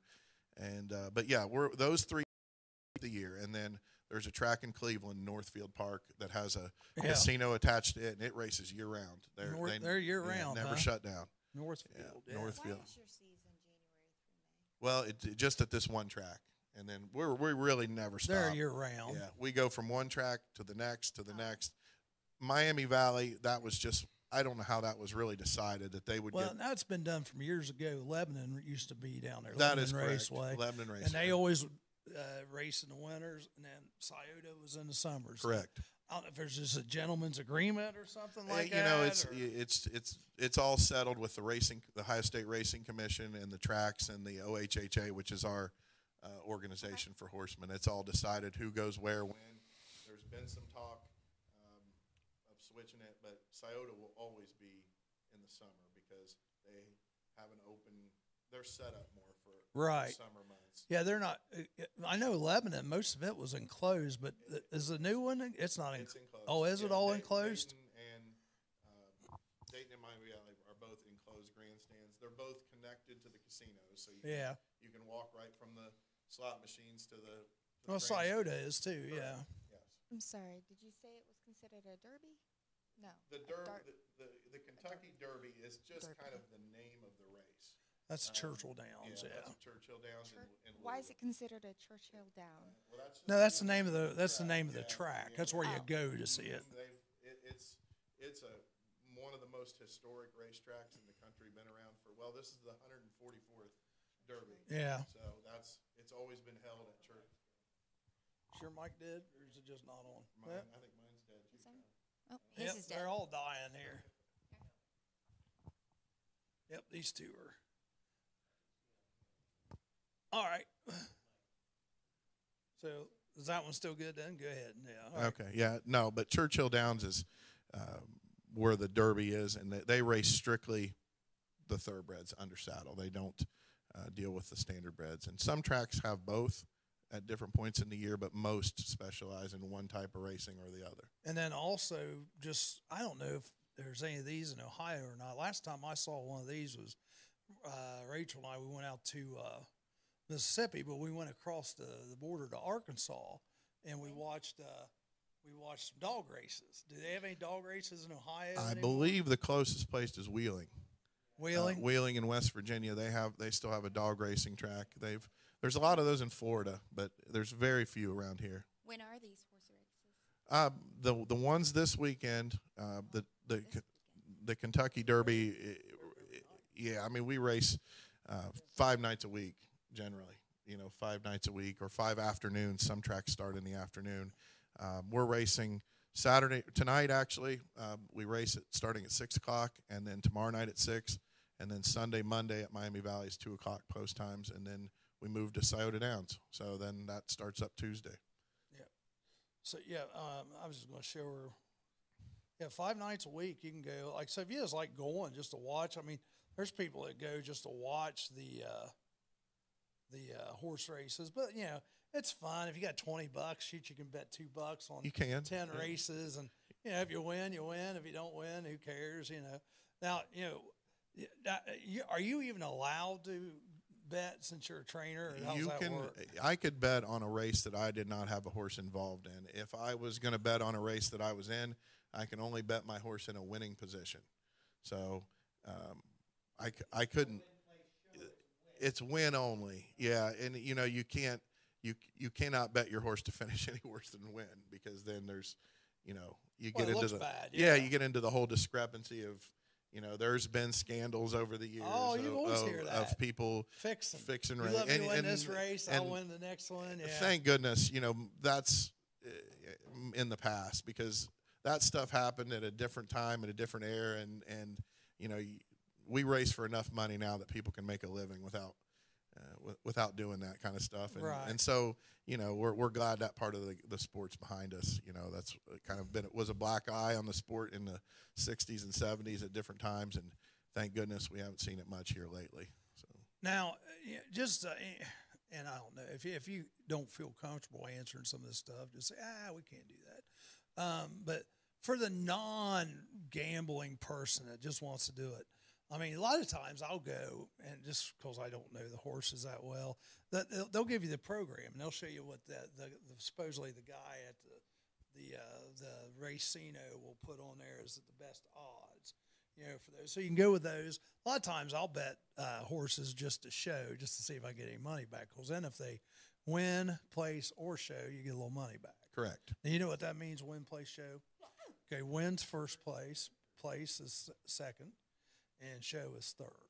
So if you just want to go and try to protect yourself a little bit, sometimes you can just bet the show. And if they do show, you're going to win a little more money. But even if they win or place, you're going to win a little. Yeah, that's a beginner that just wants to throw a couple dollars on the safest way to go. Right. You're not going to get rich doing it, but a lot of people It's just fun. have fun. Exactly, you have fun doing it, and I've seen a lot of people that will straggle down from the casinos and watch it. Have never seen a horse race, and they just pick a name that they like, and that's as good as any. Sometimes sometimes you just don't know.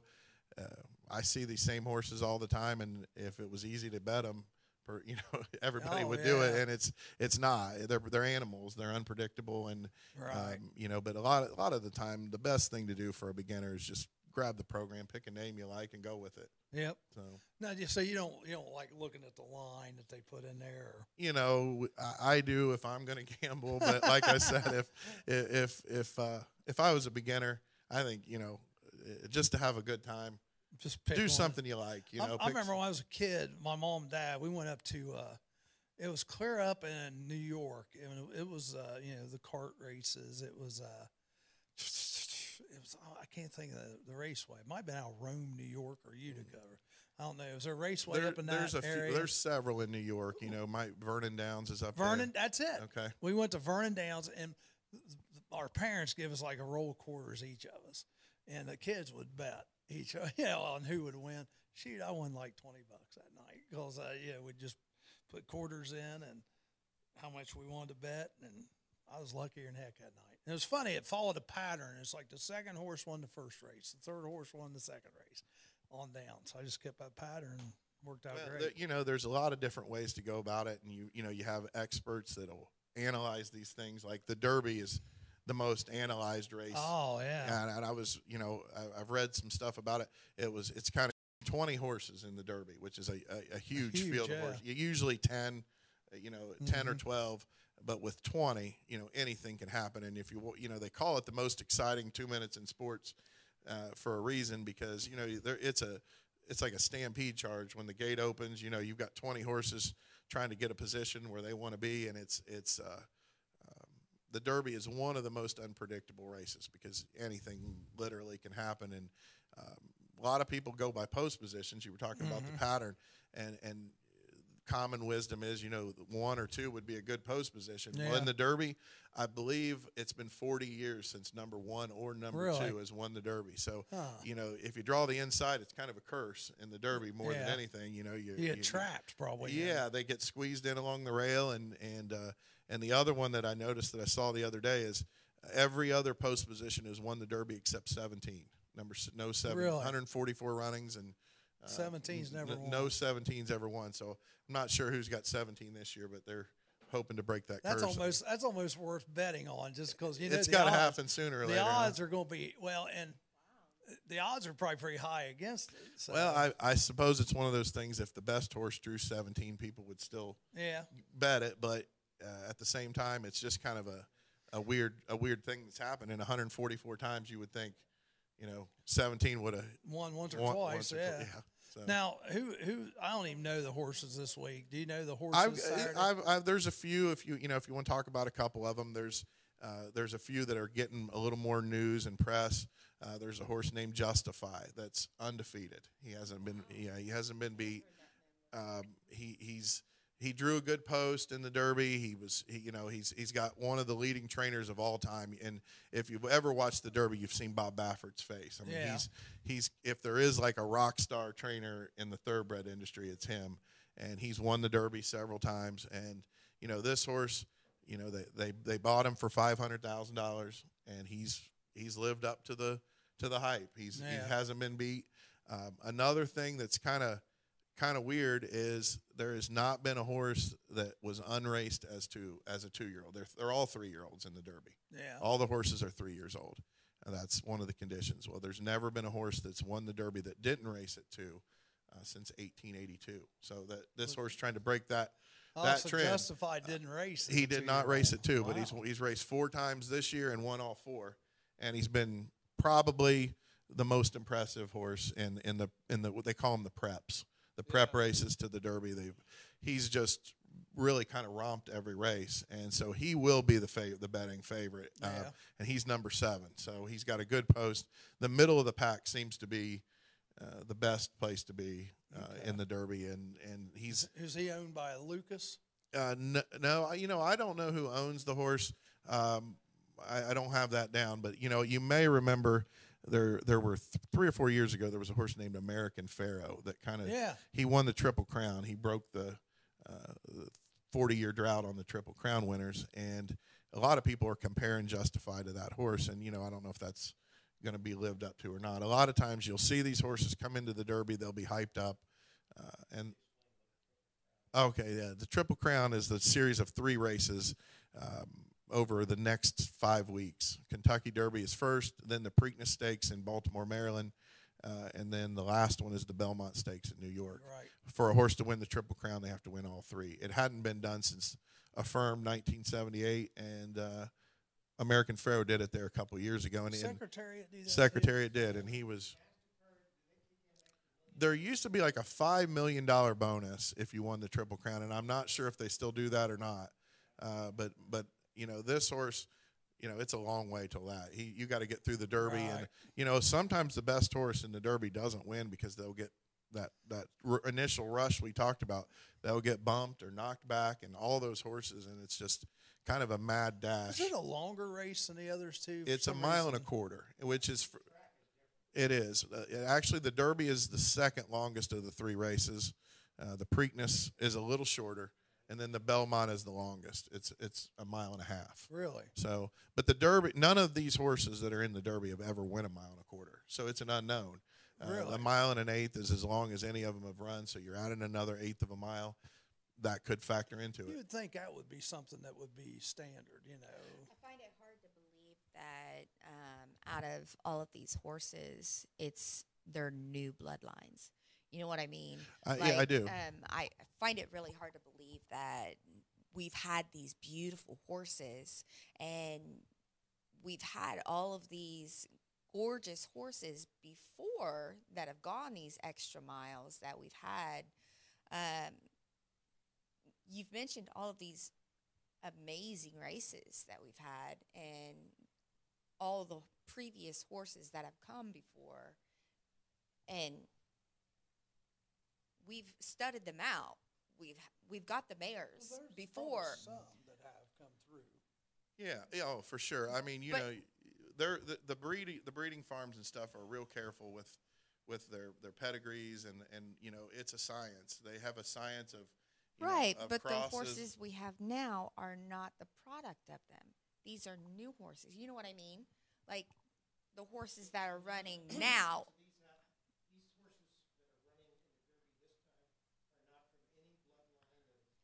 Oh no, that's what I'm no, they saying. definitely are. Like there's there definitely are. That's what I'm saying. These are new bloodlines. These are not from the previous. Well, you'll get both. You'll get a horse that comes out of nowhere, and some of these ones that cost all the money that we've discussed, they're from great bloodlines. That horses that maybe did win the Kentucky Derby, or I'm not sure about Justify's pedigree on him, but I know there's a horse in there called Bolt d'Oro. That's one of the.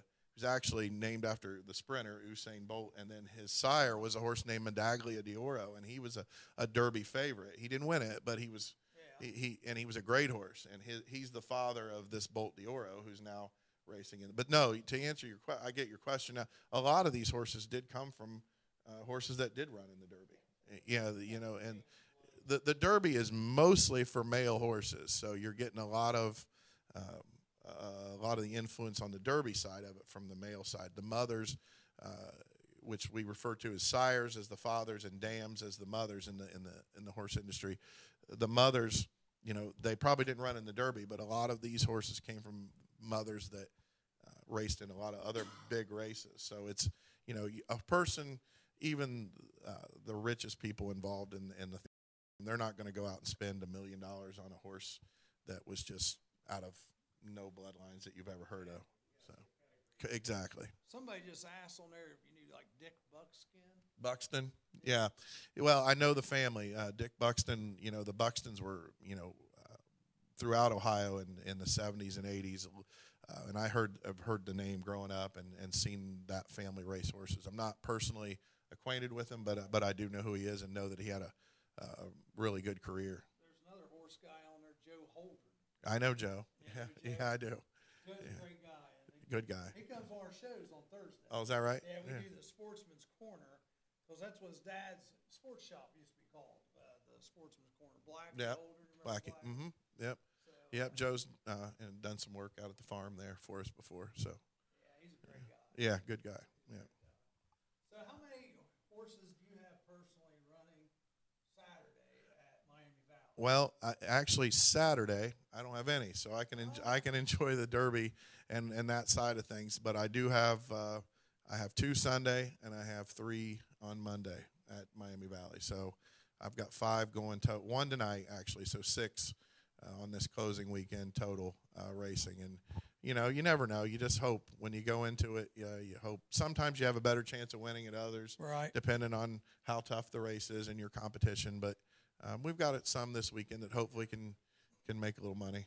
What race are you in tonight down there? First race. First Yeah, race. first okay. race, and It's at 6 o'clock. 6:05, and then it's one of them that I would not go spending too much money gambling on. Right? Oh, okay. she's Got a little insider well, tip there. she's coming off of a little break, and she's had a few issues, but we think we've got her coming in the right direction. But a lot of times it's just like any other athlete. If they haven't, if they're a little out of shape, or it sometimes takes them a little while to get back. Right. And with her not racing for a month, it's probably going to take her a week or another race or two to be Get back at to her best racing form. Exactly. That's another big difference that, in our sport than the thoroughbreds. The thoroughbred horses might race 8 or 9 times a whole year, while the standard breds race 30 or 40 times a year. Yeah. They're a lot more durable animal. The thoroughbreds are a higher speed but a more fragile animal. Yeah, because they'll break legs a lot of times. in You these know, they races, do, and that's they're done. It's absolutely one of the saddest parts of it. And we get it a little bit in the standardbreds, but you don't see it near as frequently as Not a whole they lot. just the thoroughbreds are just long-legged, gangly, and they're Right.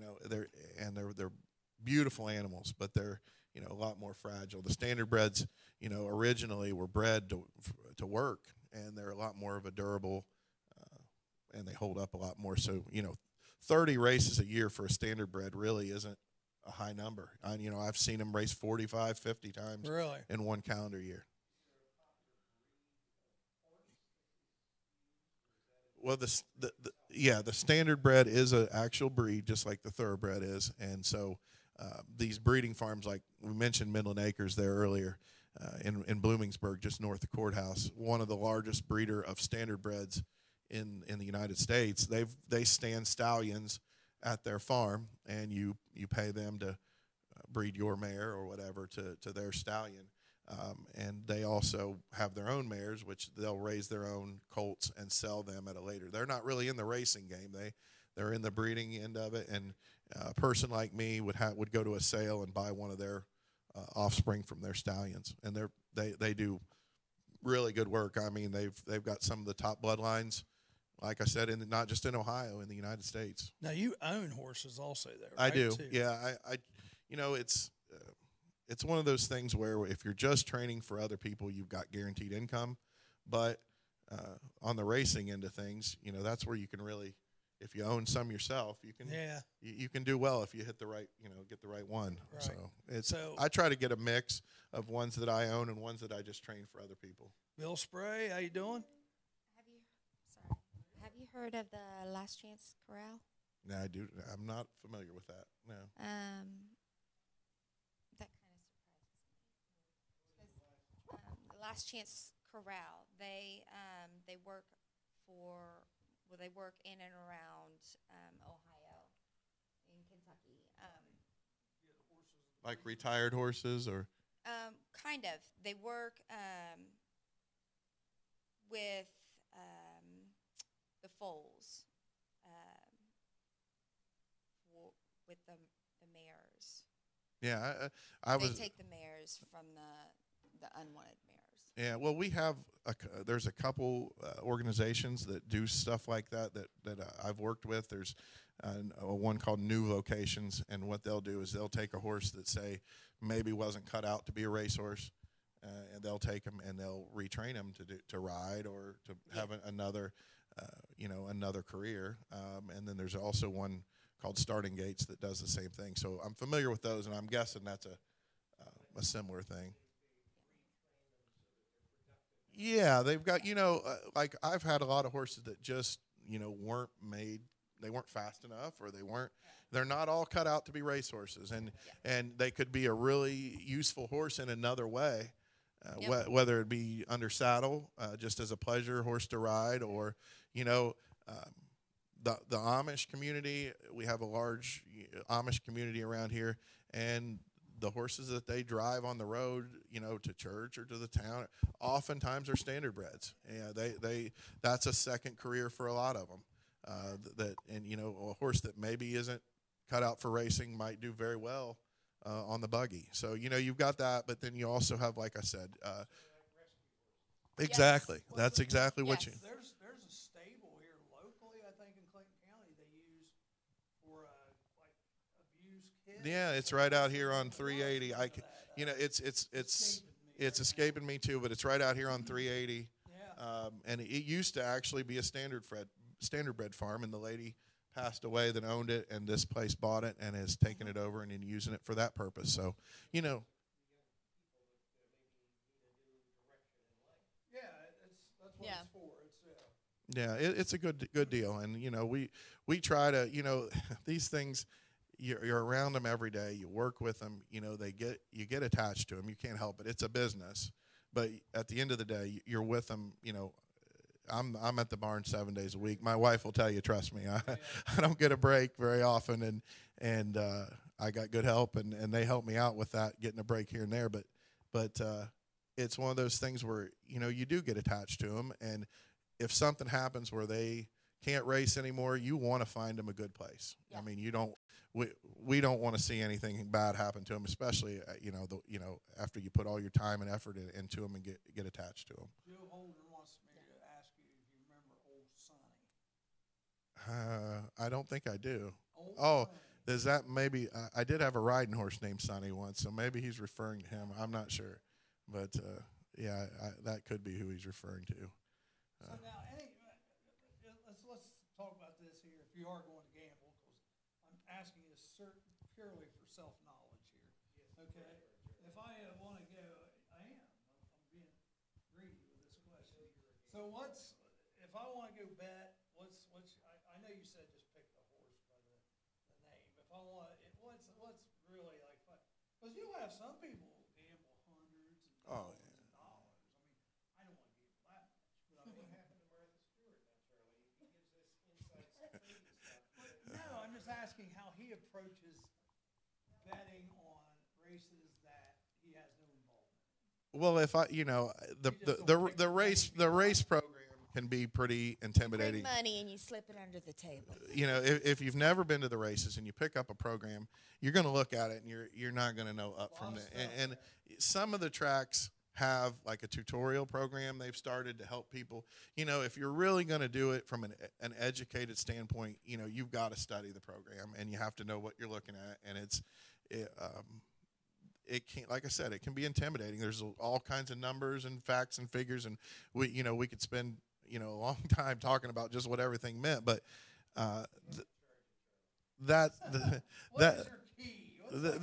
the key is probably don't gamble.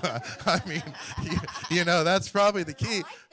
I like this guy. But I shouldn't say that because that's we kind of thrive on people doing that. But I would definitely encourage people to do it responsibly, and it is fun. You go down there and you pick a horse and you root it on, and the crowd's cheering when we get big crowds down there, and it's a good atmosphere. You can have it's not people's vision of the old days and maybe like a dark older facility. These new casinos, state of the art. It's beautiful down there. You can do a slot machine if you so wish, but you'll wander over and bet a few dollars on the horses and root them on, and it's a lot of fun, and you can have a cheap night of entertainment, like you said, and not risk too much to do it. Yeah, I don't have a key. If I had the key, I'd be a professional gambler. I don't. What's the first I guess what I'm trying to say is you're right. If you look at those horse programs, they are just packed with information. How they've done their last 5 starts or 10 starts.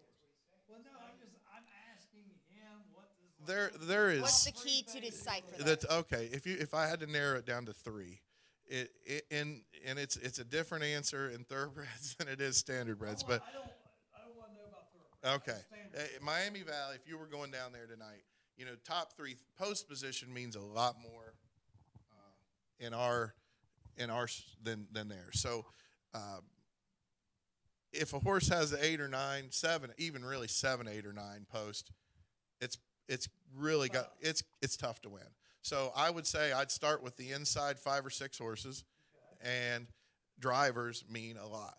The drivers are what we call. Dan Noble is the leading driver at Miami Valley. His dad was the top driver in the state long years ago, and now Dan's the top guy down there. You couldn't go wrong betting him. He wins about 20 to 25% of his races. So 1 out of 4 or 5, you'd win on Dan Noble. Driver is a big thing. We're lucky to have 8, 10 guys that are very capable though down at Miami Valley, and they're hired. They're free agents. They if I put them on my horse, and somebody else does, they get to pick the one they want to drive. So, that's a good place to start. Dan knows all the horses. He's also a trainer, trains his own, and he's doing very, very well. So driver, post position. And, the third thing, and, you have to get this again off the program, speed is the key on these things. If I have a horse that all of our races are 1 mile in standardbreds. Right. That's another difference from the thoroughbreds. But if I have a horse running a mile in a minute 55 seconds, and I'm in with a bunch of other horses that have been running it in 1:52, I don't have a very good chance because that's and so you have to look at the times they've been running, and so that would be my 3 to narrow it down: the driver, the post position, and the times they've been running.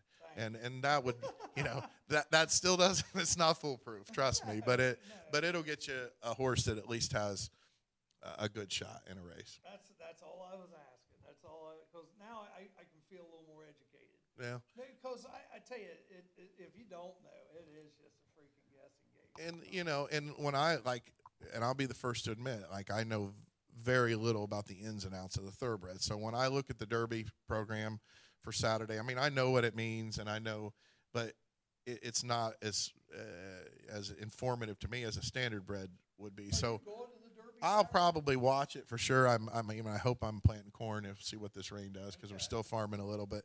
But I will definitely take time to stop and watch it, and I might put a few bucks on it. It's because it's just it's a once a year deal, and the Derby. Yeah, you could. A lot of these places have on, or you could. I could even bet it tonight while I was. Yeah. So. I'll probably put a few dollars on the Derby just to make it a little more interesting. But on the Derby, I'll go by. Sometimes I just pick a name on the Derby because it's just the Derby is just a different ball. I never go anywhere to bet. I mean, I know you can bet them anywhere, but I never go. I want to bet on races I'm watching right in front of me. Sure. Yeah. Well, and even at the fair in the summertime, we have 2 days of racing, and right here at the Clinton County Fairgrounds, and Fayette County has it as well at theirs, and you can go out there and have a little fun, bet a couple dollars, and bet at the fair. So there's opportunities for that, and I would never, like I said, encourage anybody to do it beyond their means, but it is fun to pick a horse and put a couple bucks. Take $20 out. That's exactly right. My mom and dad. This is funny. My mom and dad's first date was at the Clinton County Fair watching horse racing. Yeah.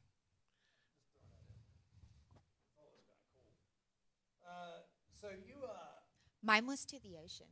huh?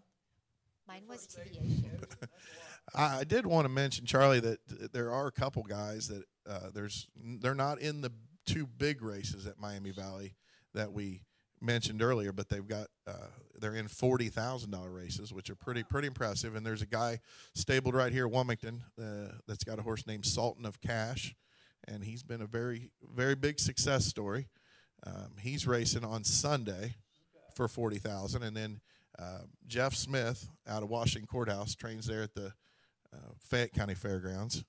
He's got a horse called Let's All Rock, and he's also got a good shot, and he's racing for $40,000. So those are a couple local guys that look to have a big weekend here. Now, and you don't have to answer this if you don't want, but what's been your biggest payday as an owner? Well, I had a partner of mine that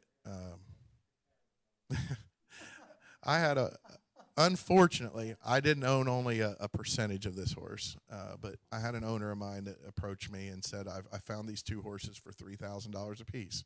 He said, I'm going to give you 6,000. Yeah, total. And I said, I'm going to give you part of these horses for training it. And that's how we made a deal that way. And so the one turned out to be, I'll be lucky if I have another one as good as she is. I hope I do. But she was, I raced her first time, and she finished second, and she was very impressive. And this story actually is going to make me look bad, so I shouldn't tell it. But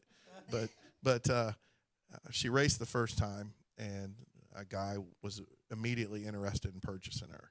And they called me up, and the guy, we got to talking, and he said, well, what do you think she's worth? And I said, oh, I don't know. You're trying to buy her, make me an offer. Right. And he said, well, what do you think about 60,000? And I'm trying not to show it outwardly, but I'm like, inside cheering. Yeah. And I said, well, I have to talk to my partner. I said, I only own a percentage of this horse. And so my partner, who has way more guts than I did, said to me, he said, why don't you tell him no? And I said, are you kidding? I said, well, you paid $3,000 for this horse.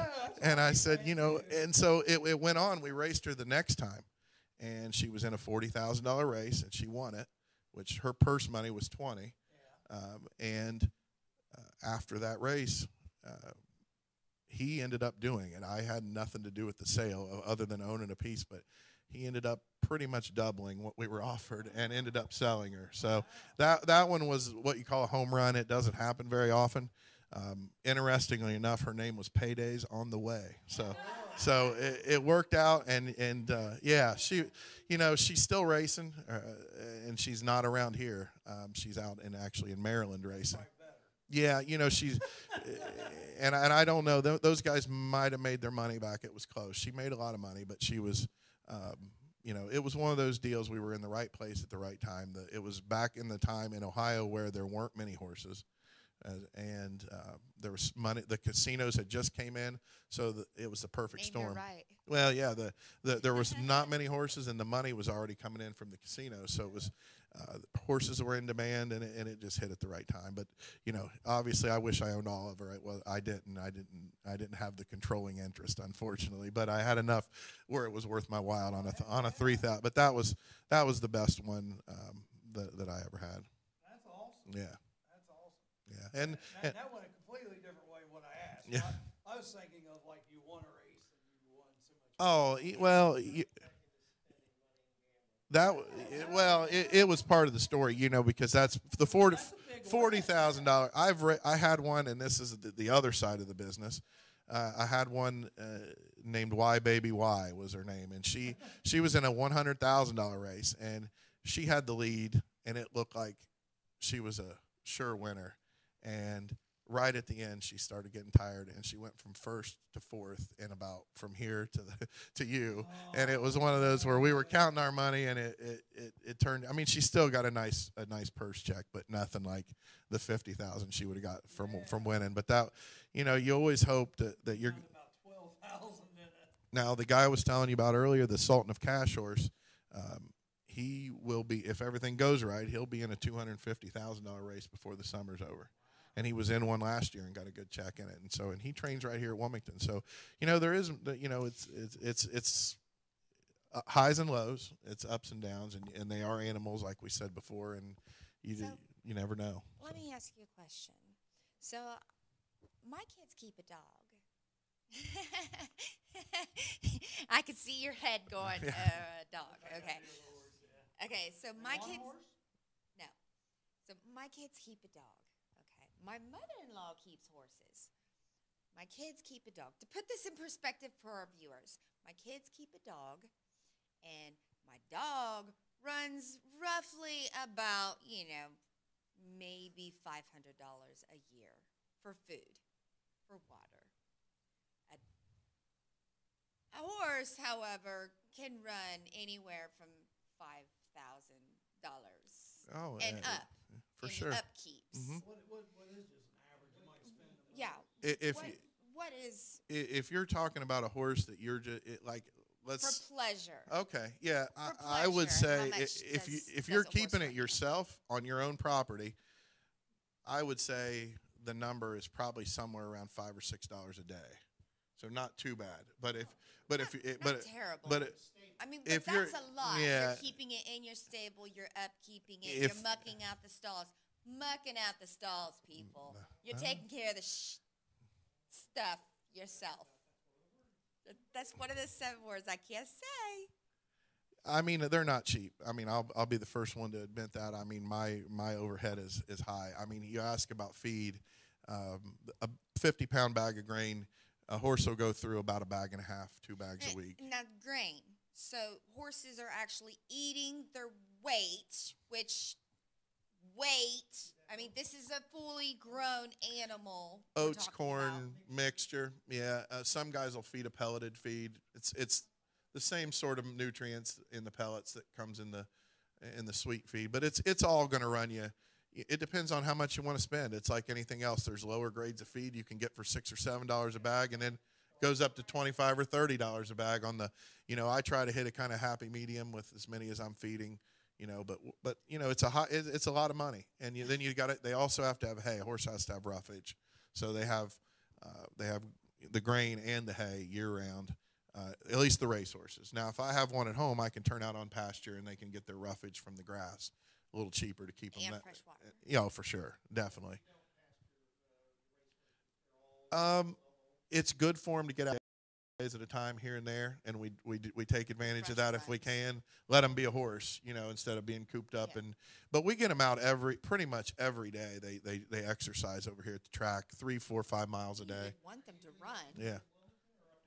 I'm here at Wilmington. There's actually, the fair boards put a lot of money into the racing here. They built a new barn that I'm in, 50 stall barn. Well, the bigger the animal, the more the energy. Oh, right? for sure. You've got if you keep a horse cooped up in that stall and don't exercise it, you're gonna not have a stall long because they're gonna start tearing things down. But we get them out pretty much they do get a break after they race, and like actually we have a small pen over here at the fairgrounds. Like on a days where they're off, so to say, we'll turn them in the pen and let them run around and exercise that way. But it's a daily thing, a daily grind. Somebody's got to be there to feed and water 7 days a week, and obviously clean out their stalls, like she said, muck the stalls. It's you have to take care of them. They won't take care of you, and they won't race good if they're not taken care of.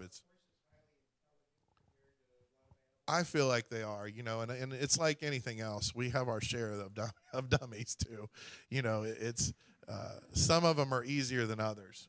Some of them you'll put the harness and the cart on the first day, and it's like they've done it their whole life. And others, it's a fight. It's a struggle, and they'll get used to it usually. Almost all of them do, but it kind of depends on the horse. But I think they all are smart in their own way. They have. And it might be the ones that fight you might be too smart. They figure out the Personalities. I haven't got there yet, but maybe we'll find one of these days. I wish they could sometimes tell you what's wrong with them or what they need, but it's Not to mention the vet bills. Oh, the vet bills are, especially because these things are athletes, and if they have a joint bothering them, or if they have you name it, soft tissue, joints, it's a science all of its own. And there's guys, vets, that's another part of the industry that they travel around. They'll stop here in Wilmington. They'll stop at Washington Courthouse, make sure your horse is doing all right.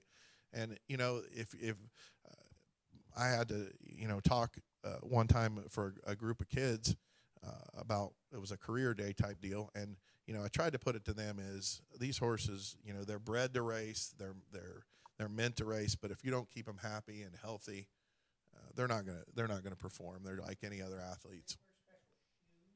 They do.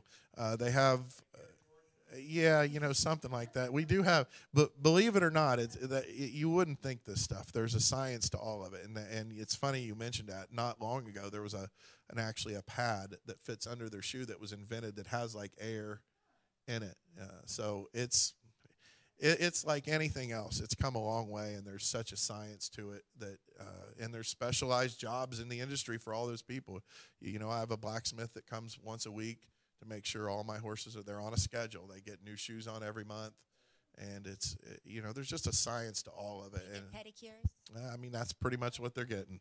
They Pedicures. They get.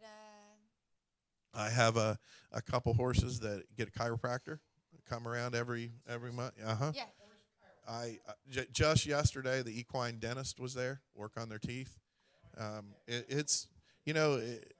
It will, because they're driving. That's where you steer them, and they're driving from their teeth. So it's it's absolutely something that there's so much more that goes into it than you see just from watching on TV or what you really just big think business. about. It is. It's big business, and it's becoming more of that way as time goes on, especially with money brings people in, and that's the industry in Ohio. Of course, big business. We went from the largest state breeding-wise standardbreds in the 1980s to one of the lowest, and then Ohio did, and now we're back at the top again. We're right back at the top, and when you talk about number of standardbreds that are born in Ohio, we are the #1 state again. We went to pretty much the bottom of horse raising states. Of course, there's some that don't, but we were down there. The money was not there. All the tracks were really on the brink of going out. I mean, it was a dying industry, and the revitalization has been, it's been a 360, a complete turnaround. When did that start? It's, time sneaks up on me, but I'm thinking it was about 6 or 7 years ago when the first casino, Scioto Downs was the first one to open. and then the new track's built after that. So it's Scioto Downs brought back all of they our were the first. horses. They were the first. Revitalized our They were the horse first track, industries, and yeah. they were the. It was actually, you know, and I got to give a little bit of credit in terms of our, you know, the state government. We were kind of, they kind of recognized that things were dying, and they passed legislation that allowed these big, you know, MGM Entertainment, the big casino operators to come in, and part of the contract is that you have to have horse racing to keep the slot machines open. Now that, and then, you know, then later on they added on the casinos in Cincinnati, like the Jack, and that's been there's no track there, obviously. Yeah, it's different, but just slot machines at Miami Valley, Scioto, and Dayton. The Belterra one, the old River Downs, that is Strictly thoroughbreds. And that's another place you can go and watch the Derby, and it'll be packed Saturday. They'll have their own live races going on before the Derby. They race in the afternoon, and of all the tracks, what's your favorite one to go to? I would say probably, I'm going to say Miami Valley just because it's closer. It's local, yeah. You know, I can be there in 35 minutes. It's an hour to Scioto and about 50 minutes to the one in Dayton. The nicest facility for the horsemen, without a doubt, is Dayton. They really thought it out well. It's everything's convenient.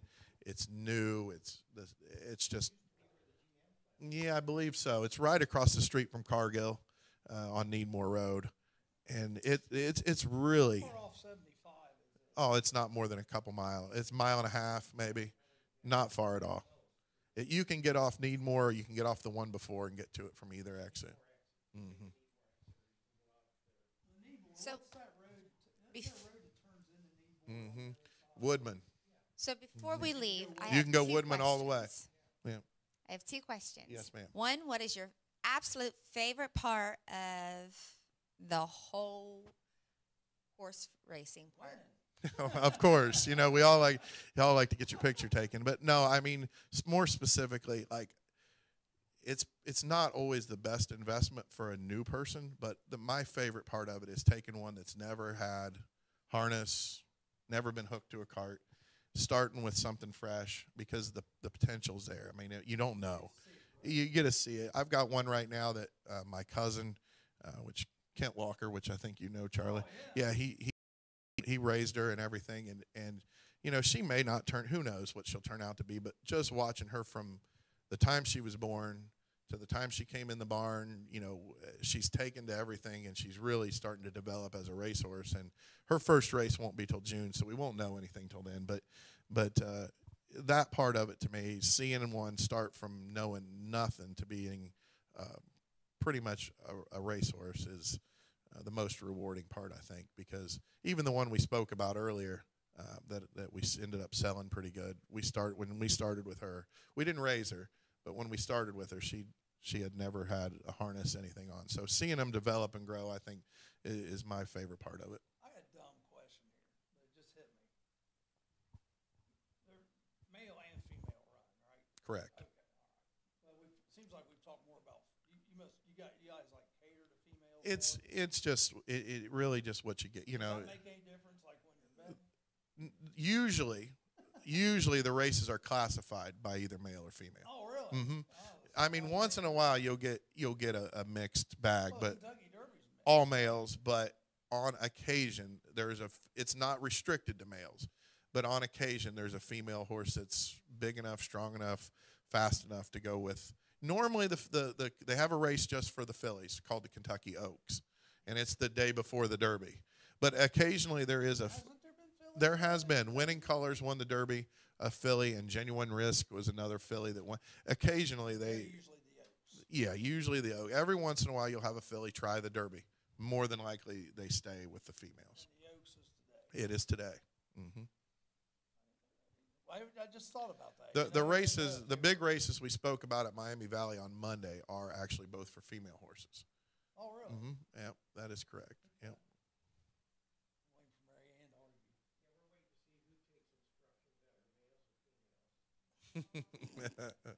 That's a never-ending argument, would it? He's not going to touch that. Yeah, not at all. Not at all. Bake a cake. I was waiting for Mary Ann to come in and say, well, they ought to be equal That's what she did last week with the lacrosse, remember? She's ready to fight you. It's like, the women will be able to play the men. There's one on Monday in the female race that's the Chip Noble race that we talked about. She's had 10 races this year and won 8 of them and already put about 300,000 in the bank. So and you've got Monday, some of the best drivers and trainers in the whole country coming to Miami Valley. So the horse by horse analysis. Well, I just in case I had a few of them written down in case you wanted to know some of the top contenders. We talked about the Justify horse. Yeah, give us a couple others.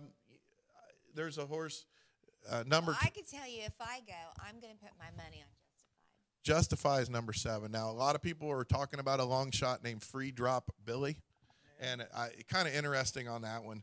He was named for the owner had a golf partner that never counted his penalty strokes, so he named the horse after him, Free Drop Billy, and it's he's one of those horses that comes from way behind, so he'll be running on late, and a lot of people are kind of talking about him as a long shot.